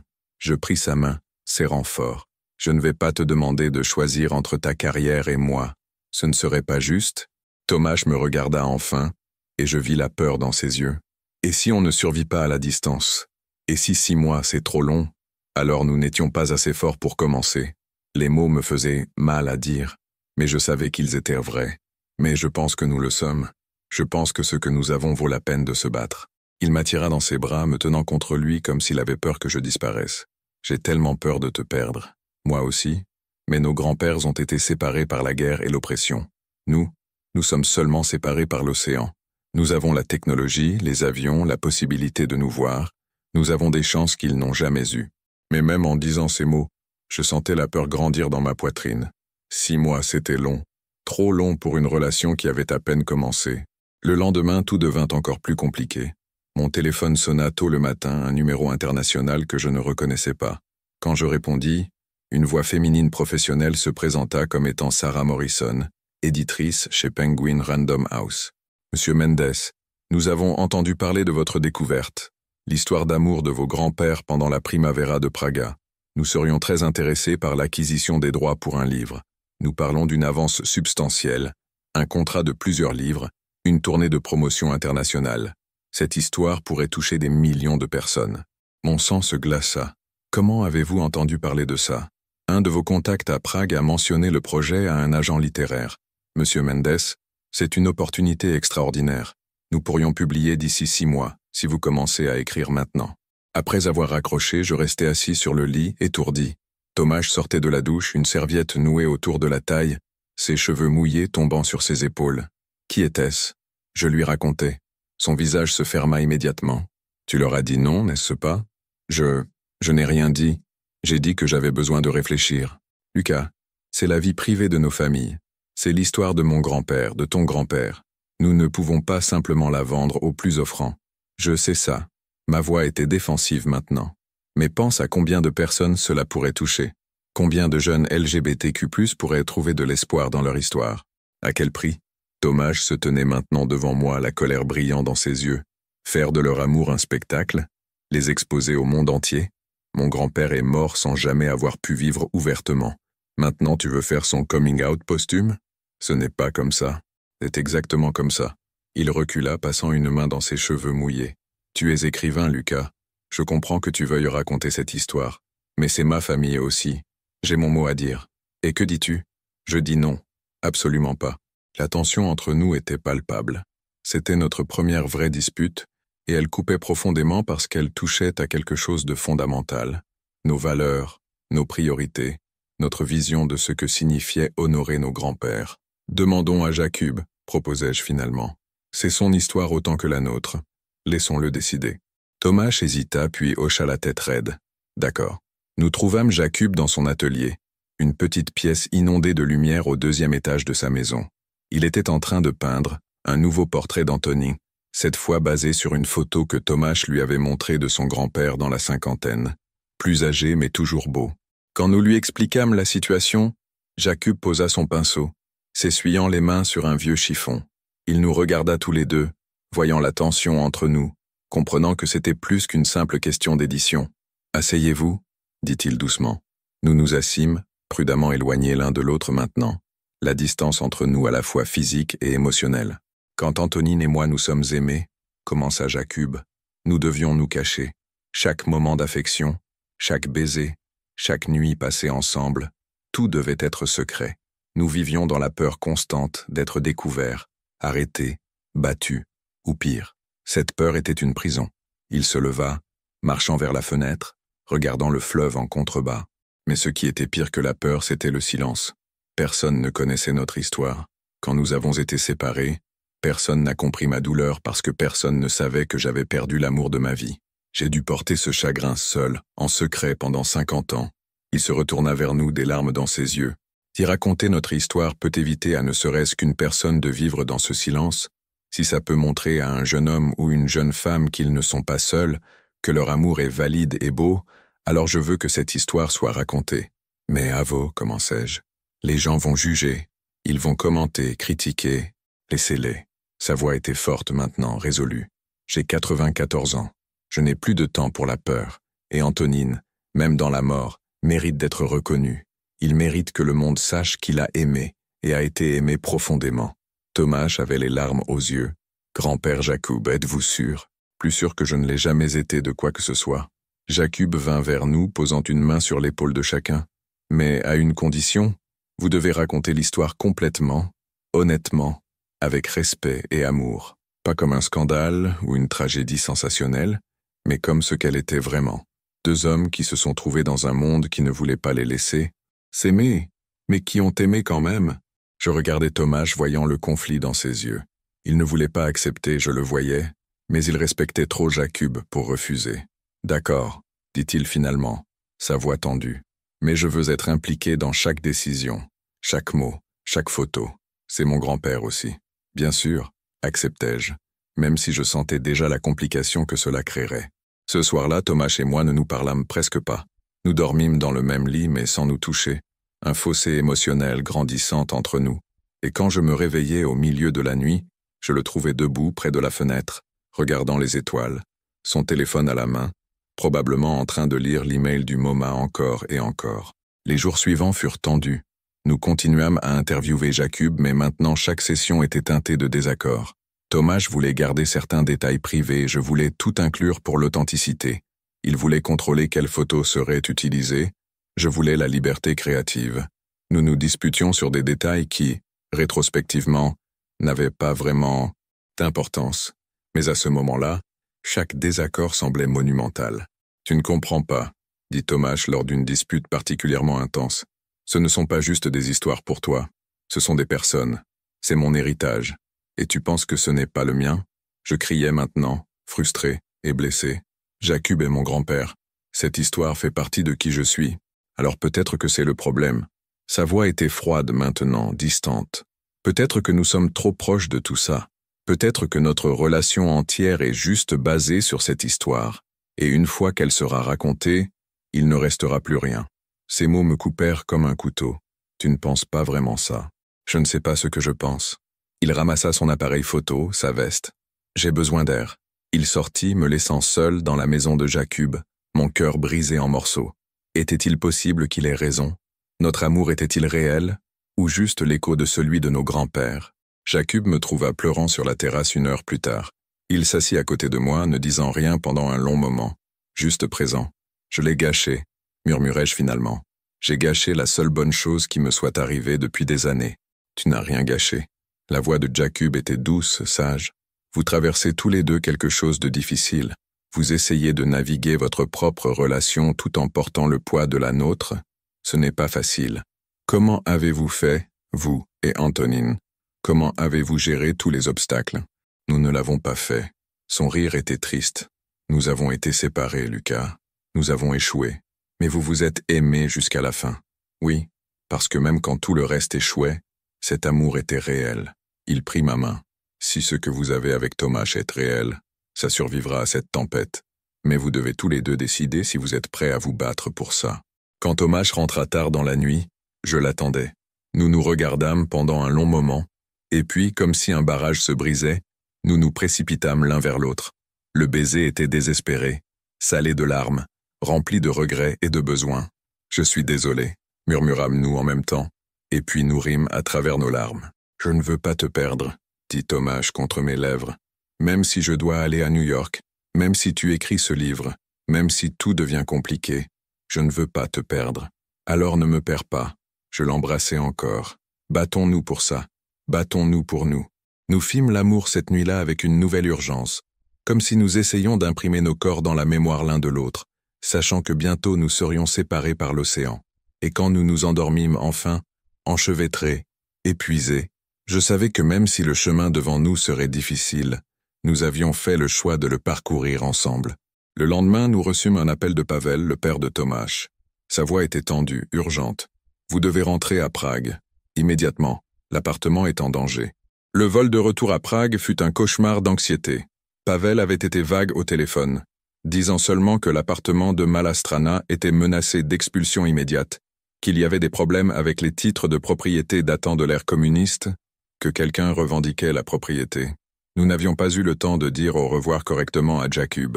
Juste une étreinte rapide, des promesses de revenir bientôt, et nous étions partis. Tomáš était tendu à côté de moi dans l'avion, ses mâchoires serrées, ses mains formant des points sur ses genoux. « C'est l'appartement où ils se sont aimés », dit-il à voix basse. « Le seul endroit physique qui reste de leur histoire. Nous ne pouvons pas le perdre. Nous ne le perdrons pas, promis-je, même si je n'avais aucune idée de comment tenir cette promesse. Quand nous arrivâmes à Prague, Pavel nous attendait à l'aéroport, son visage creusé par l'inquiétude. Il nous conduisit directement à l'appartement, où nous trouvâmes un avis d'expulsion collé sur la porte. Le langage légal était dense, compliqué, mais l'essence était claire. Quelqu'un contestait mon bail, affirmant que l'appartement avait été illégalement privatisé après la chute du communisme et appartenait légalement à leurs héritiers. « Qui fait ça ?» demandai-je, ma voix tremblante de colère et de peur. Pavel sortit des documents de son sac. Une femme nommée Irena Svobodova. Elle affirme que l'appartement appartenait à sa famille avant la nationalisation en 1968 et que la restitution après 1989 a été mal faite. Elle a des avocats puissants, des connexions politiques. Je sentis mon monde s'effondrer. Cet appartement était plus qu'un simple lieu de vie pour moi maintenant. C'était un sanctuaire, le dernier vestige physique de l'amour de Jakub et Antonine. Et c'était aussi ma maison, l'endroit où Tomáš et moi avions commencé notre propre histoire. « Combien de temps avons-nous » demanda Tomáš. « 2 semaines. Si nous ne pouvons pas prouver que le bail de Lucas est légitime, ou que la famille Svobodova n'a pas de revendication valide, il devra partir, et l'appartement sera vidé, probablement rénové et vendu. Vidé, rénové. Toutes les traces de Jakub et Antonine effacées, comme si leur amour n'avait jamais existé. Non, ma voix était plus forte maintenant, alimentée par une détermination farouche. Je ne laisserai pas ça arriver. Nous allons nous battre. Les jours suivants furent un tourbillon d'activités frénétiques. Nous engageâmes un avocat spécialisé dans les questions de restitution de propriétés post-communistes. Nous fouillâmes les archives nationales, cherchant des documents prouvant qui possédait vraiment l'appartement avant 1968. Nous interrogeâmes des voisins âgés, cherchant des témoins qui pourraient se souvenir de la famille qui y vivait. Ce que nous découvrîmes fut à la fois bouleversant et illuminant. L'appartement avait effectivement appartenu à la famille Svobodova avant 1968, mais ce n'était pas n'importe quelle famille. Le père d'Irena, Karel Svoboda, avait été un collaborateur du régime communiste, dénonçant des dissidents, facilitant des arrestations. Quand les soviétiques avaient envahi, Karel avait volontairement cédé son appartement à l'État, recevant en échange un poste plus important dans le parti et un meilleur logement ailleurs. Oh, c'était du sang sur ses mains, dit Pavel en lisant les documents que nous avions découverts. Cet homme a ruiné des vies, et maintenant sa fille essaie de récupérer une propriété qu'il a abandonnée volontairement. Mais légalement, cela ne changeait rien. Les lois de restitution étaient complexes et souvent injustes. La fille n'était pas responsable des actions de son père, et techniquement, la propriété aurait dû être restituée à la famille après 1989. Tomáš travaillait jour et nuit documentant tout, contactant des journalistes qui couvraient les injustices des lois de restitution, essayant de créer une pression publique. Moi j'écrivais, racontant l'histoire de l'appartement, de Jakub et Antonine, transformant leur amour en quelque chose de tangible, d'indéniable. Et puis vint le coup le plus dur. L'éditrice de Penguin Random House rappela « Monsieur Mendes, Nous avons entendu parler de votre situation avec l'appartement. Nous voulons aider.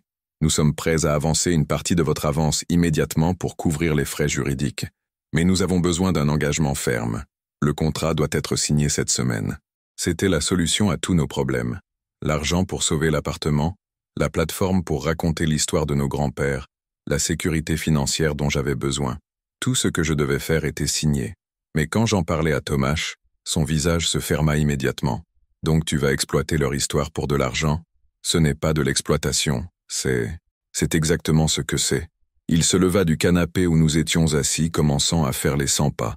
Tu vas prendre l'amour le plus sacré, le plus privé de nos grands-pères, et le vendre pour sauver un appartement. Pour sauver leur appartement. Je criais maintenant, frustré et désespéré. L'endroit où ils se sont aimés. Comment peux-tu ne pas voir ça? Et New York? Sa voix était froide. L'exposition au MoMA commence dans 10 jours. Je suis censé partir demain. Mais comment puis-je partir maintenant, avec tout ça qui se passe?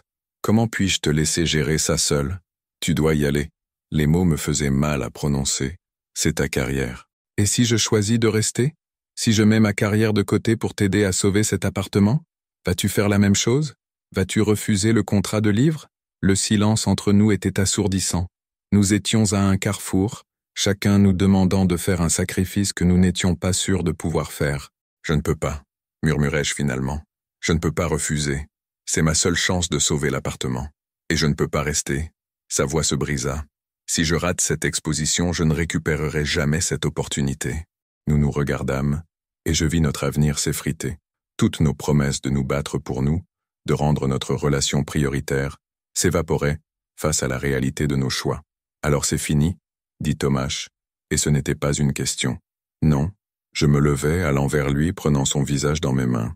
Ne dis pas ça, nous pouvons trouver un moyen. Comment, Lucas? Comment faisons-nous pour que ça marche quand nous voulons des choses différentes? Quand chaque décision nous sépare un peu plus? Je ne sais pas. Les larmes coulaient maintenant sur mes joues. Mais je sais que je t'aime. Je sais que ce que nous avons est réel. Pas juste un écho de nos grands-pères. Comment peux-tu en être sûr? Sa voix était torturée. Comment peut-on être sûr de quoi que ce soit? Il s'éloigna de moi, et je le laissai partir, sachant que je n'avais pas de réponse. Pas de réponse qui pourrait réparer ce qui se cassait entre nous. Cette nuit-là, Tomáš fit ses valises. Je le regardais plier ses vêtements, ranger son équipement photographique, effacer sa présence de mon appartement et de ma vie. Chaque mouvement était douloureux, comme si on m'arrachait une partie de moi-même. Je pars pour New York demain matin, dit-il sans me regarder. 6 mois, peut-être plus si l'exposition marche bien. Je sais, et tu vas signer le contrat. Je dois le faire. Il se retourna finalement et je vis les larmes dans ses yeux. Alors je suppose que c'est tout. Non, je traversai la pièce, le prenant dans mes bras même s'il résistait.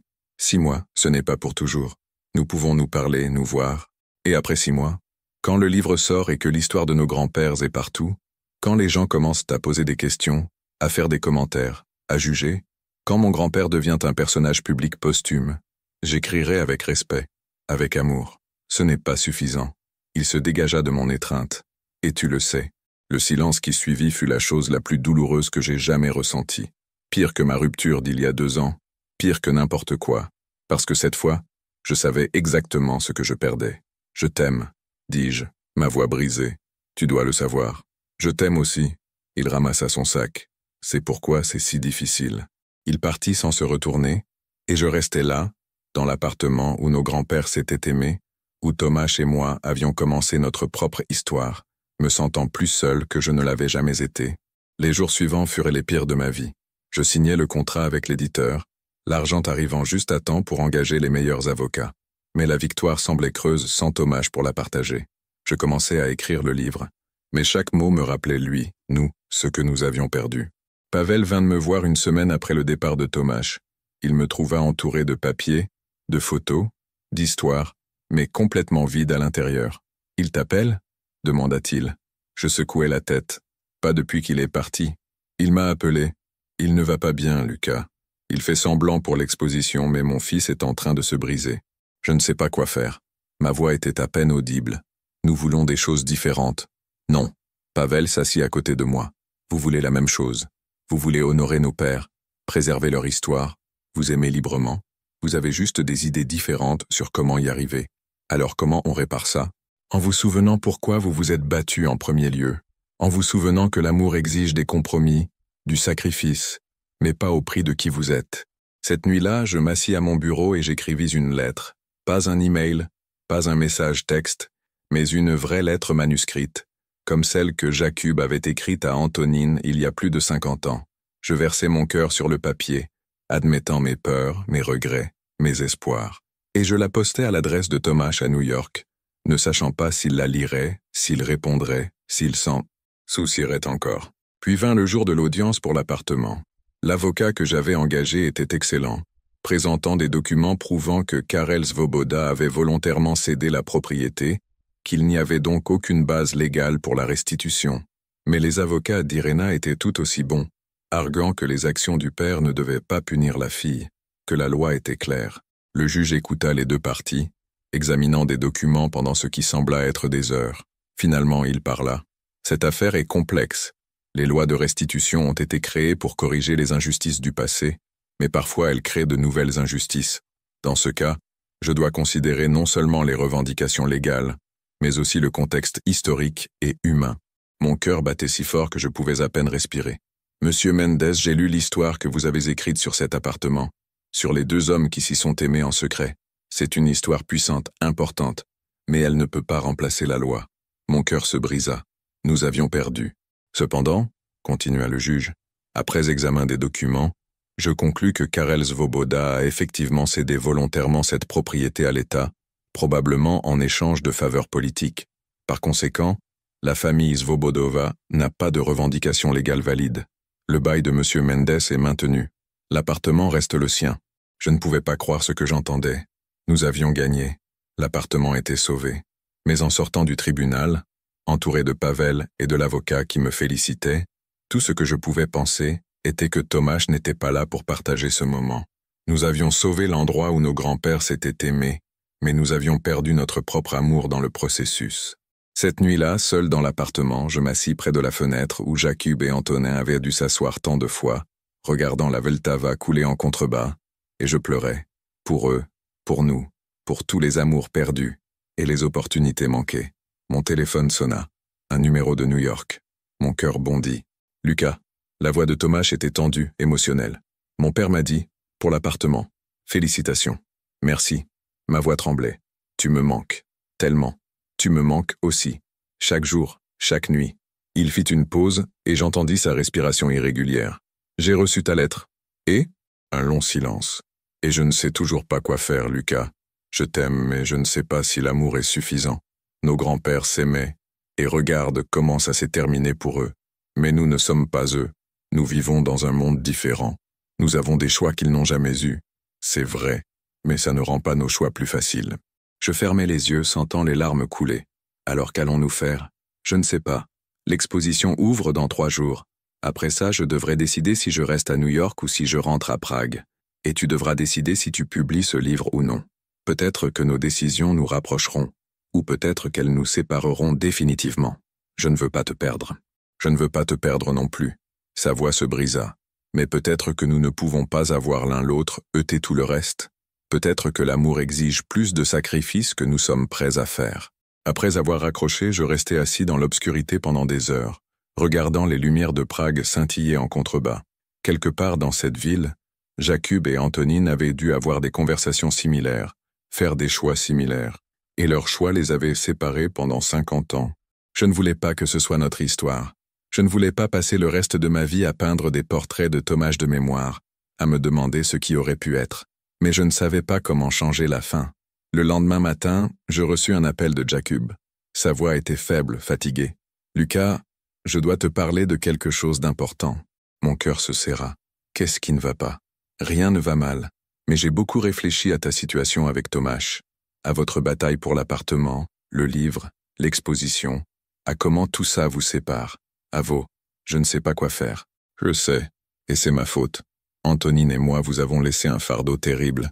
Notre histoire inachevée, notre amour interrompu, vous essayez de le terminer pour nous, de nous donner la fin heureuse que nous n'avons jamais eue. N'est-ce pas ce que nous devrions faire? Non, sa voix était ferme maintenant. Vous devriez vivre votre propre histoire, pas réécrire la nôtre. Lucas, Je vais te dire quelque chose que je n'ai jamais dit à personne. Il fit une pause, et j'attendis, mon cœur battant. Si j'avais une chance de revenir en arrière, de refaire ce choix en 1968, je ne partirais pas. Je resterais avec Antonine, même si ça signifiait la prison, même si ça signifiait la mort.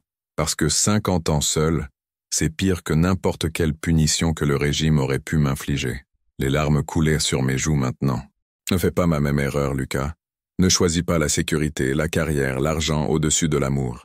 Parce que toutes ces choses disparaissent. Mais l'amour, le vrai amour, c'est la seule chose qui dure.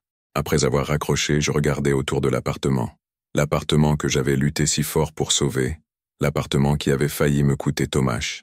Et soudain, je réalisais quelque chose. Ce n'était pas l'appartement qui importait. Ce n'était pas le livre ou l'exposition, ou préserver l'histoire de nos grands-pères. Ce qui importait, c'était Tomasz. C'était nous.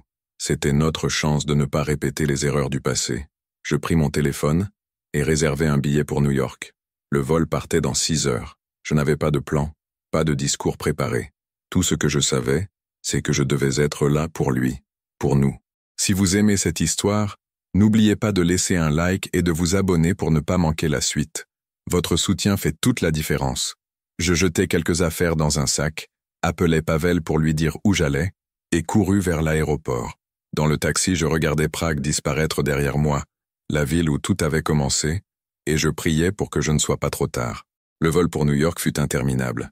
Chaque minute semblait durer une éternité.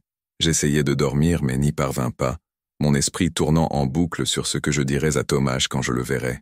Si je le voyais, il ne savait pas que je venais. Et s'il ne voulait pas me voir, et si j'arrivais trop tard, si son cœur s'était déjà fermé à moi.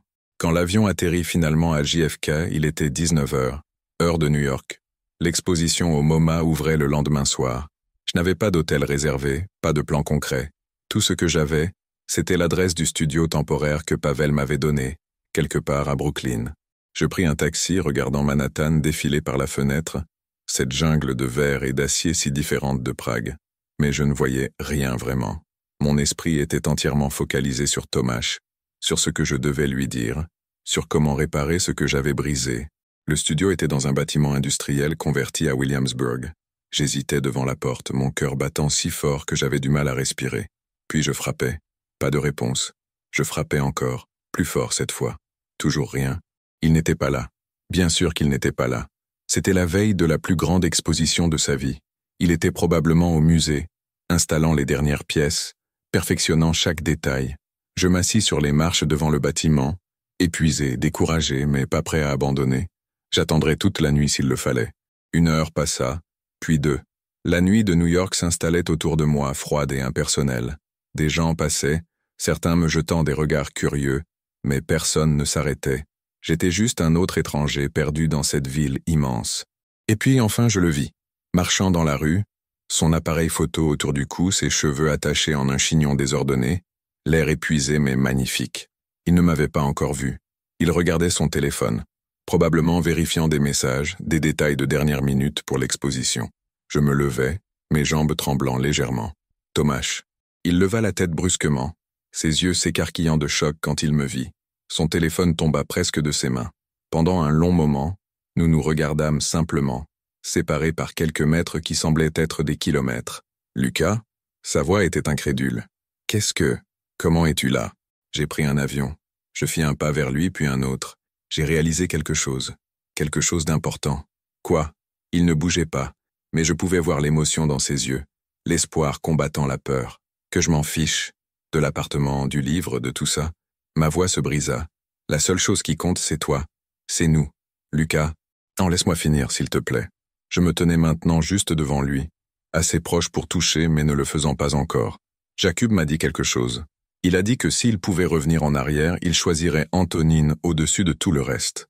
Parce que 50 ans sans lui ont été pires que n'importe quelle autre conséquence. Et j'ai réalisé que je faisais la même erreur. Je choisissais un appartement, une histoire qui n'est même pas la nôtre, au-dessus de toi. Les larmes coulaient maintenant librement sur les joues de Tomasz. Mais le livre, je l'écrirai différemment. Ou je ne l'écrirai pas du tout. Je me fiche de l'argent, du contrat. Je trouverai un autre moyen de gagner ma vie. Je pris ses mains dans les miennes, sentant leur chaleur, leur force. Ce qui compte, c'est que je suis ici, Avec toi. Où tu vas, je vais. Si tu veux rester à New York, je reste. Si tu veux retourner à Prague, nous rentrons ensemble. Tu ferais ça? Sa voix était à peine un murmure. Tu abandonnerais tout? Pour toi? Sans hésitation. Je levai ma main, touchant son visage, essuyant ses larmes avec mon pouce. Parce que tu n'es pas juste quelqu'un que j'aime. Tu es la personne avec qui je veux construire une vie. Tu es mon choix, maintenant et toujours. Tomáš m'attira dans ses bras, m'embrassant avec une intensité qui me coupa le souffle. Le baiser était salé de larmes, rempli de soulagement et d'amour et de promesses. Les gens dans la rue passaient autour de nous, certains souriant, d'autres détournant poliment le regard, mais nous ne nous en soucions pas. Il n'y avait que nous, enfin réunis, enfin complets. Quand nous nous séparâmes finalement, Tomáš appuya son front contre le mien. « J'ai tellement de choses à te dire. Moi aussi. Entre. » Il prit ma main, me guidant vers le studio. J'ai travaillé sur quelque chose que tu dois voir. Le studio était petit mais rempli de son travail.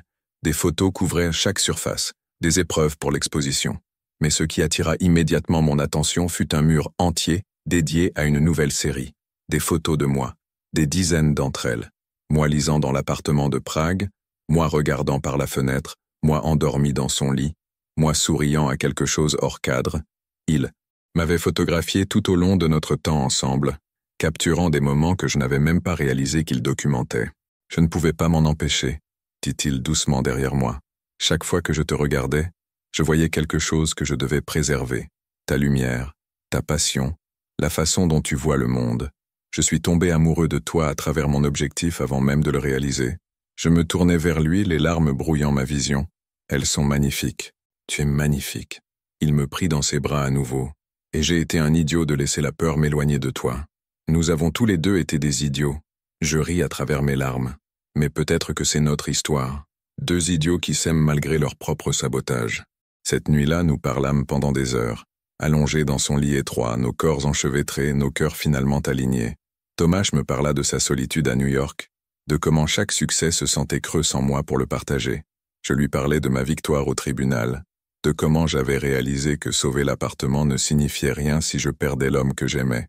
J'ai pris une décision, dit-il alors que l'aube commençait à éclairer le ciel au-dessus de Brooklyn. Après cette exposition, je rentre à Prague. New York est incroyable, mais ce n'est pas chez moi. Toi, tu es chez moi. Et le livre, dis-je, je vais le réécrire, pas comme une exploitation de nos grands-pères, mais comme une célébration, une histoire d'amour qui honore le leur tout en racontant le nôtre, avec ton approbation sur chaque mot, chaque photo. Notre histoire, murmura-t-il, m'embrassant doucement. La leur et la nôtre, entrelacées. Le soir de l'ouverture de l'exposition arriva rapidement. Le MoMA était bondé, rempli de critiques d'art, de collectionneurs, de membres de la communauté LGBTQ+, venus voir le travail de Tomáš. Je me tenais légèrement en retrait, le regardant parler aux gens, expliquer ses photographies, partager les histoires derrière chaque image. Mais ce qui me frappa le plus fut la nouvelle section qu'il avait ajoutée à la dernière minute. Un mur entier dédié à « L'amour continue », comme il l'avait intitulé. Il y avait les vieilles photos de Jakub et Antonín, les documents que nous avions trouvés, la lettre d'amour jamais livrée. Mais à côté, il y avait nos propres photos, lui et moi à Prague, à Lisbonne, avec Jakub. Notre histoire, continuant celle de nos grands-pères, prouvant que l'amour pouvait survivre, pouvait prospérer, même face aux obstacles les plus impossibles. Un critique s'arrêta devant la section, étudiant les images avec attention. « C'est vous ?» dit-il en me désignant dans une des photos, puis en se tournant vers moi. « Vous êtes l'homme sur ces photos. » « Oui, quelle histoire remarquable. » Il secoua la tête avec admiration. « 2 générations, le même amour. C'est puissant, c'est important. » Tomáš me rejoignit, glissant sa main dans la mienne sans hésitation, sans peur. « C'est notre histoire, » dit-il simplement. « Et nous avons de la chance de pouvoir la vivre ouvertement, quelque chose que nos grands-pères n'ont jamais pu faire. » L'exposition fut un succès retentissant. Les critiques la qualifièrent de révolutionnaire, de émouvante, de nécessaire. Plusieurs musées européens contactèrent Tomáš pour organiser des expositions itinérantes. Des livres d'art voulaient publier son travail. Mais ce qui nous toucha le plus fut un email que Tomáš reçut 3 jours après l'ouverture. Il venait d'un jeune homme de 18 ans en République tchèque qui avait vu des articles sur l'exposition en ligne. « Votre travail m'a sauvé la vie », écrivait-il. « J'étais sur le point d'abandonner, de me cacher pour toujours. de vivre une vie qui n'était pas la mienne. Mais voir l'histoire de vos grands-pères, voir que même dans les pires circonstances, ils ont aimé courageusement, m'a donné de l'espoir. Et voir que vous et votre partenaire avez trouvé l'amour dans leur histoire, que vous pouvez vivre, ouvertement maintenant, m'a montré que les choses peuvent s'améliorer. Merci de partager votre histoire. Elle compte plus que vous ne le saurez jamais. Tomáš pleura en lisant l'email. Et moi aussi. C'était exactement ce que Jakub avait voulu. Que leur histoire, leur sacrifice, signifie quelque chose. Qu'elle aide quelqu'un, quelque part, à vivre plus courageusement, plus authentiquement. Nous retournâmes à Prague 2 semaines plus tard, ensemble cette fois main dans la main. L'appartement nous accueillit comme un vieil ami, ses murs semblant nous sourire, heureux que nous soyons rentrés. Cette première nuit de retour, nous fîmes l'amour lentement, tendrement, dans le même lit où nos grands-pères avaient dû partager leurs propres moments d'intimité. C'était à la fois sacré et notre propre chose, un pont entre le passé et le présent, entre l'amour perdu et l'amour trouvé. « Je veux que tu emménages officiellement », dis-je alors que nous étions allongés dans l'obscurité, la lueur des lampadaires filtrant à travers les fenêtres. Pas juste quelques affaires, tout. Je veux que cet endroit soit le nôtre. Tu es sûr? Tomáš traça des motifs paresseux sur ma poitrine. C'est un grand pas. J'en suis certain. Je levai sa main embrassant ses jointures. Je suis certain de toi, de nous, de notre avenir ensemble. Les mois suivants furent les plus heureux de ma vie. Tomáš s'installa complètement dans l'appartement, ses photographies se mélangeant avec mes livres, son équipement photographique trouvant sa place à côté de mon bureau d'écriture.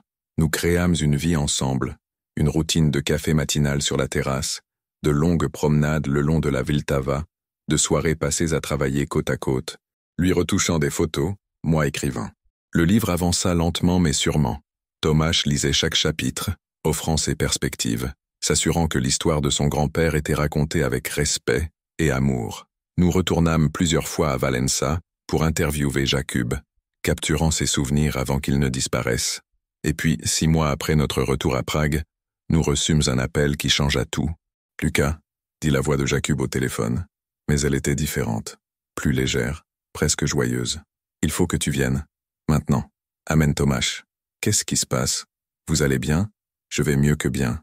J'ai une surprise pour vous. » Nous prîmes le premier vol pour Lisbonne, l'anxiété et la curiosité se battant en nous. Quand nous arrivâmes à la maison de Jakub à Valença, nous trouvâmes 2 voitures garées devant. L'une d'elles avait des plaques tchèques. Mon cœur s'emballa. Ce n'était pas possible. Nous courûmes vers la porte qui s'ouvrit avant que nous puissions frapper. Jakub se tenait là, souriant plus largement que je ne l'avais jamais vu, et derrière lui, appuyé sur une canne mais debout fièrement, se tenait un homme âgé aux cheveux blancs, aux yeux bleu-gris qui reflétaient exactement ceux de Tomáš. « Non », murmura Tomáš, sa main serrant la mienne si fort qu'elle faisait mal. « Ce n'est pas possible. »« Antonine », dis-je, ma voix à peine audible. L'homme sourit, et je vis les larmes dans ses yeux. « Pas Antonine. Il est mort, je le sais maintenant. Mais je suis Karel, son frère jumeau, et j'ai une histoire à vous raconter. » Nous entrâmes dans la maison, complètement abasourdis. Karel nous expliqua qu'il avait vu des articles sur l'exposition de Tomáš, sur l'histoire de Jakub et Antonin.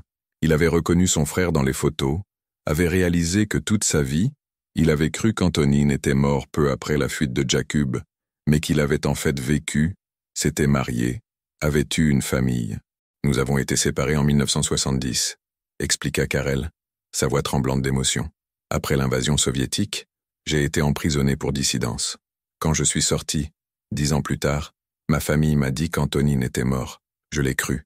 Je n'ai jamais cherché plus loin. « Mais tu es vivant », dit Jakub, tenant la main de Karel comme s'il avait peur qu'il disparaisse. « Tu ressembles tellement à lui. C'est comme regarder un fantôme. Et toi ?» dit Karel, touchant le visage de Jakub avec tendresse. « Tu es exactement comme dans les peintures d'Antonin. Il t'a peint jusqu'à son dernier jour. Des centaines de portraits.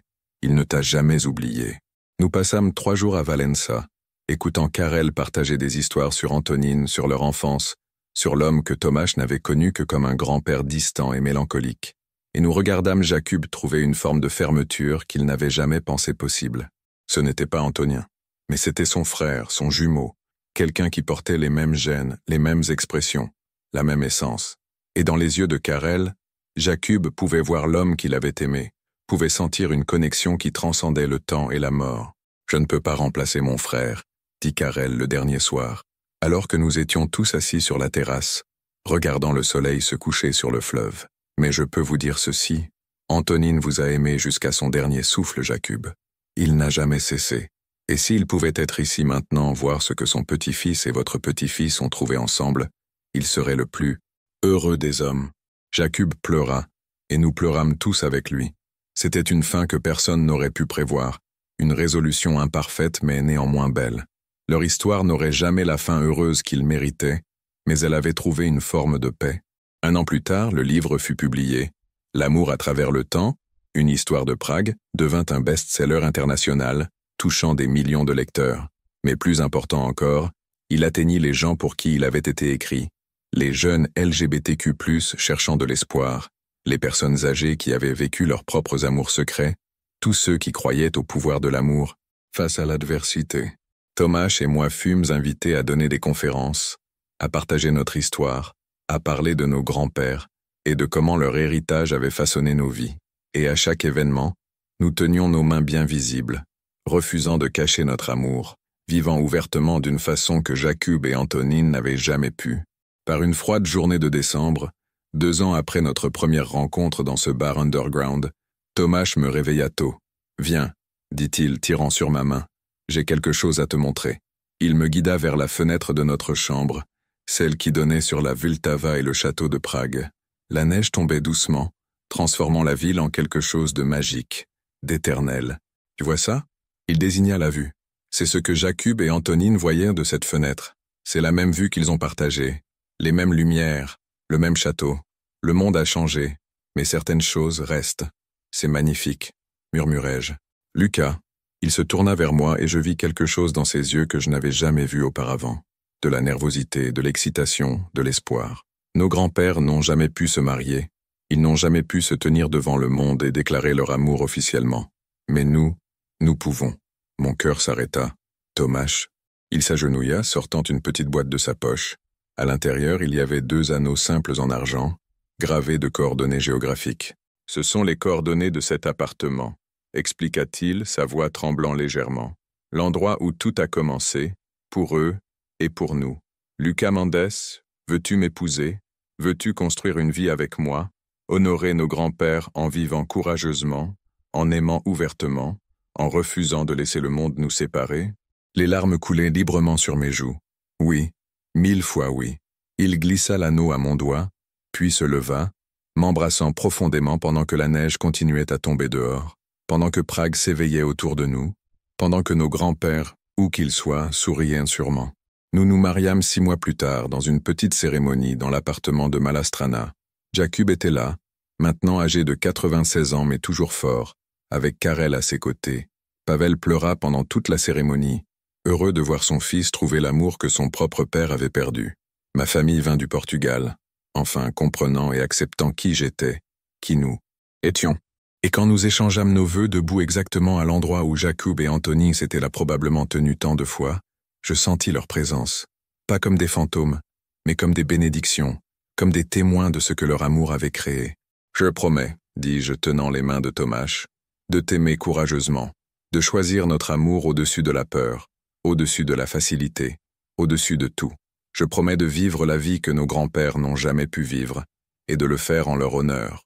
Je promets, dit Tomáš, ses yeux brillants de larmes et d'amour, d'être ton partenaire dans tout, de documenter notre histoire avec la même passion que je documente celle des autres, de ne jamais oublier d'où nous venons, mais de toujours regarder vers où nous allons, ensemble.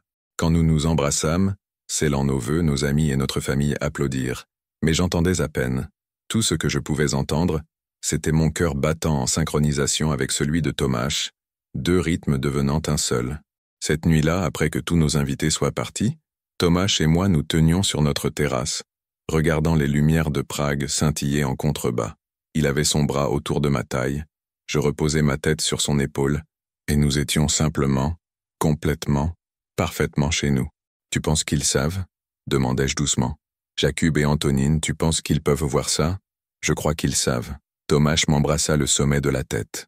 Je crois qu'ils ont toujours su que quelque part, d'une façon ou d'une autre, leur amour continuerait. Et nous sommes cette continuation. Nous sommes leur fin heureuse. Il avait raison. Nous n'étions pas juste Lucas et Thomas, deux hommes qui s'étaient retrouvés par hasard dans un bar underground. Nous étions le produit d'un amour qui avait refusé de mourir, même séparés par des décennies et des frontières.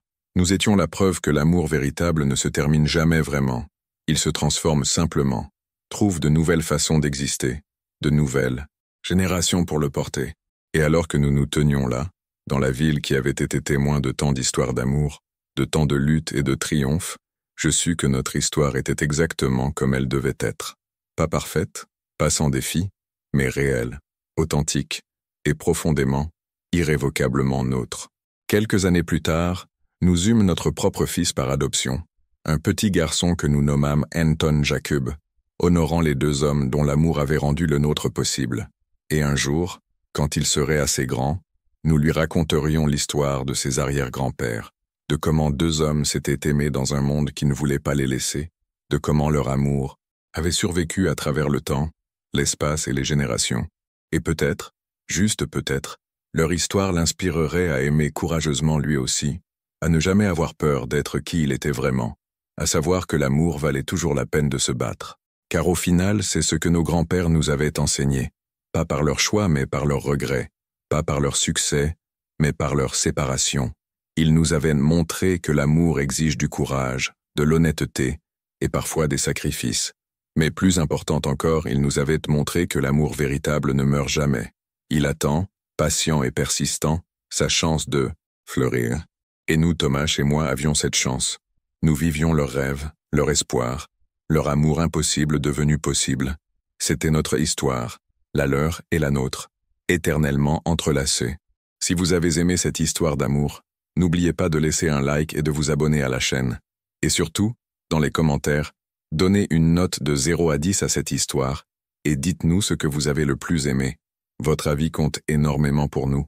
Merci d'avoir écouté cette histoire jusqu'à la fin.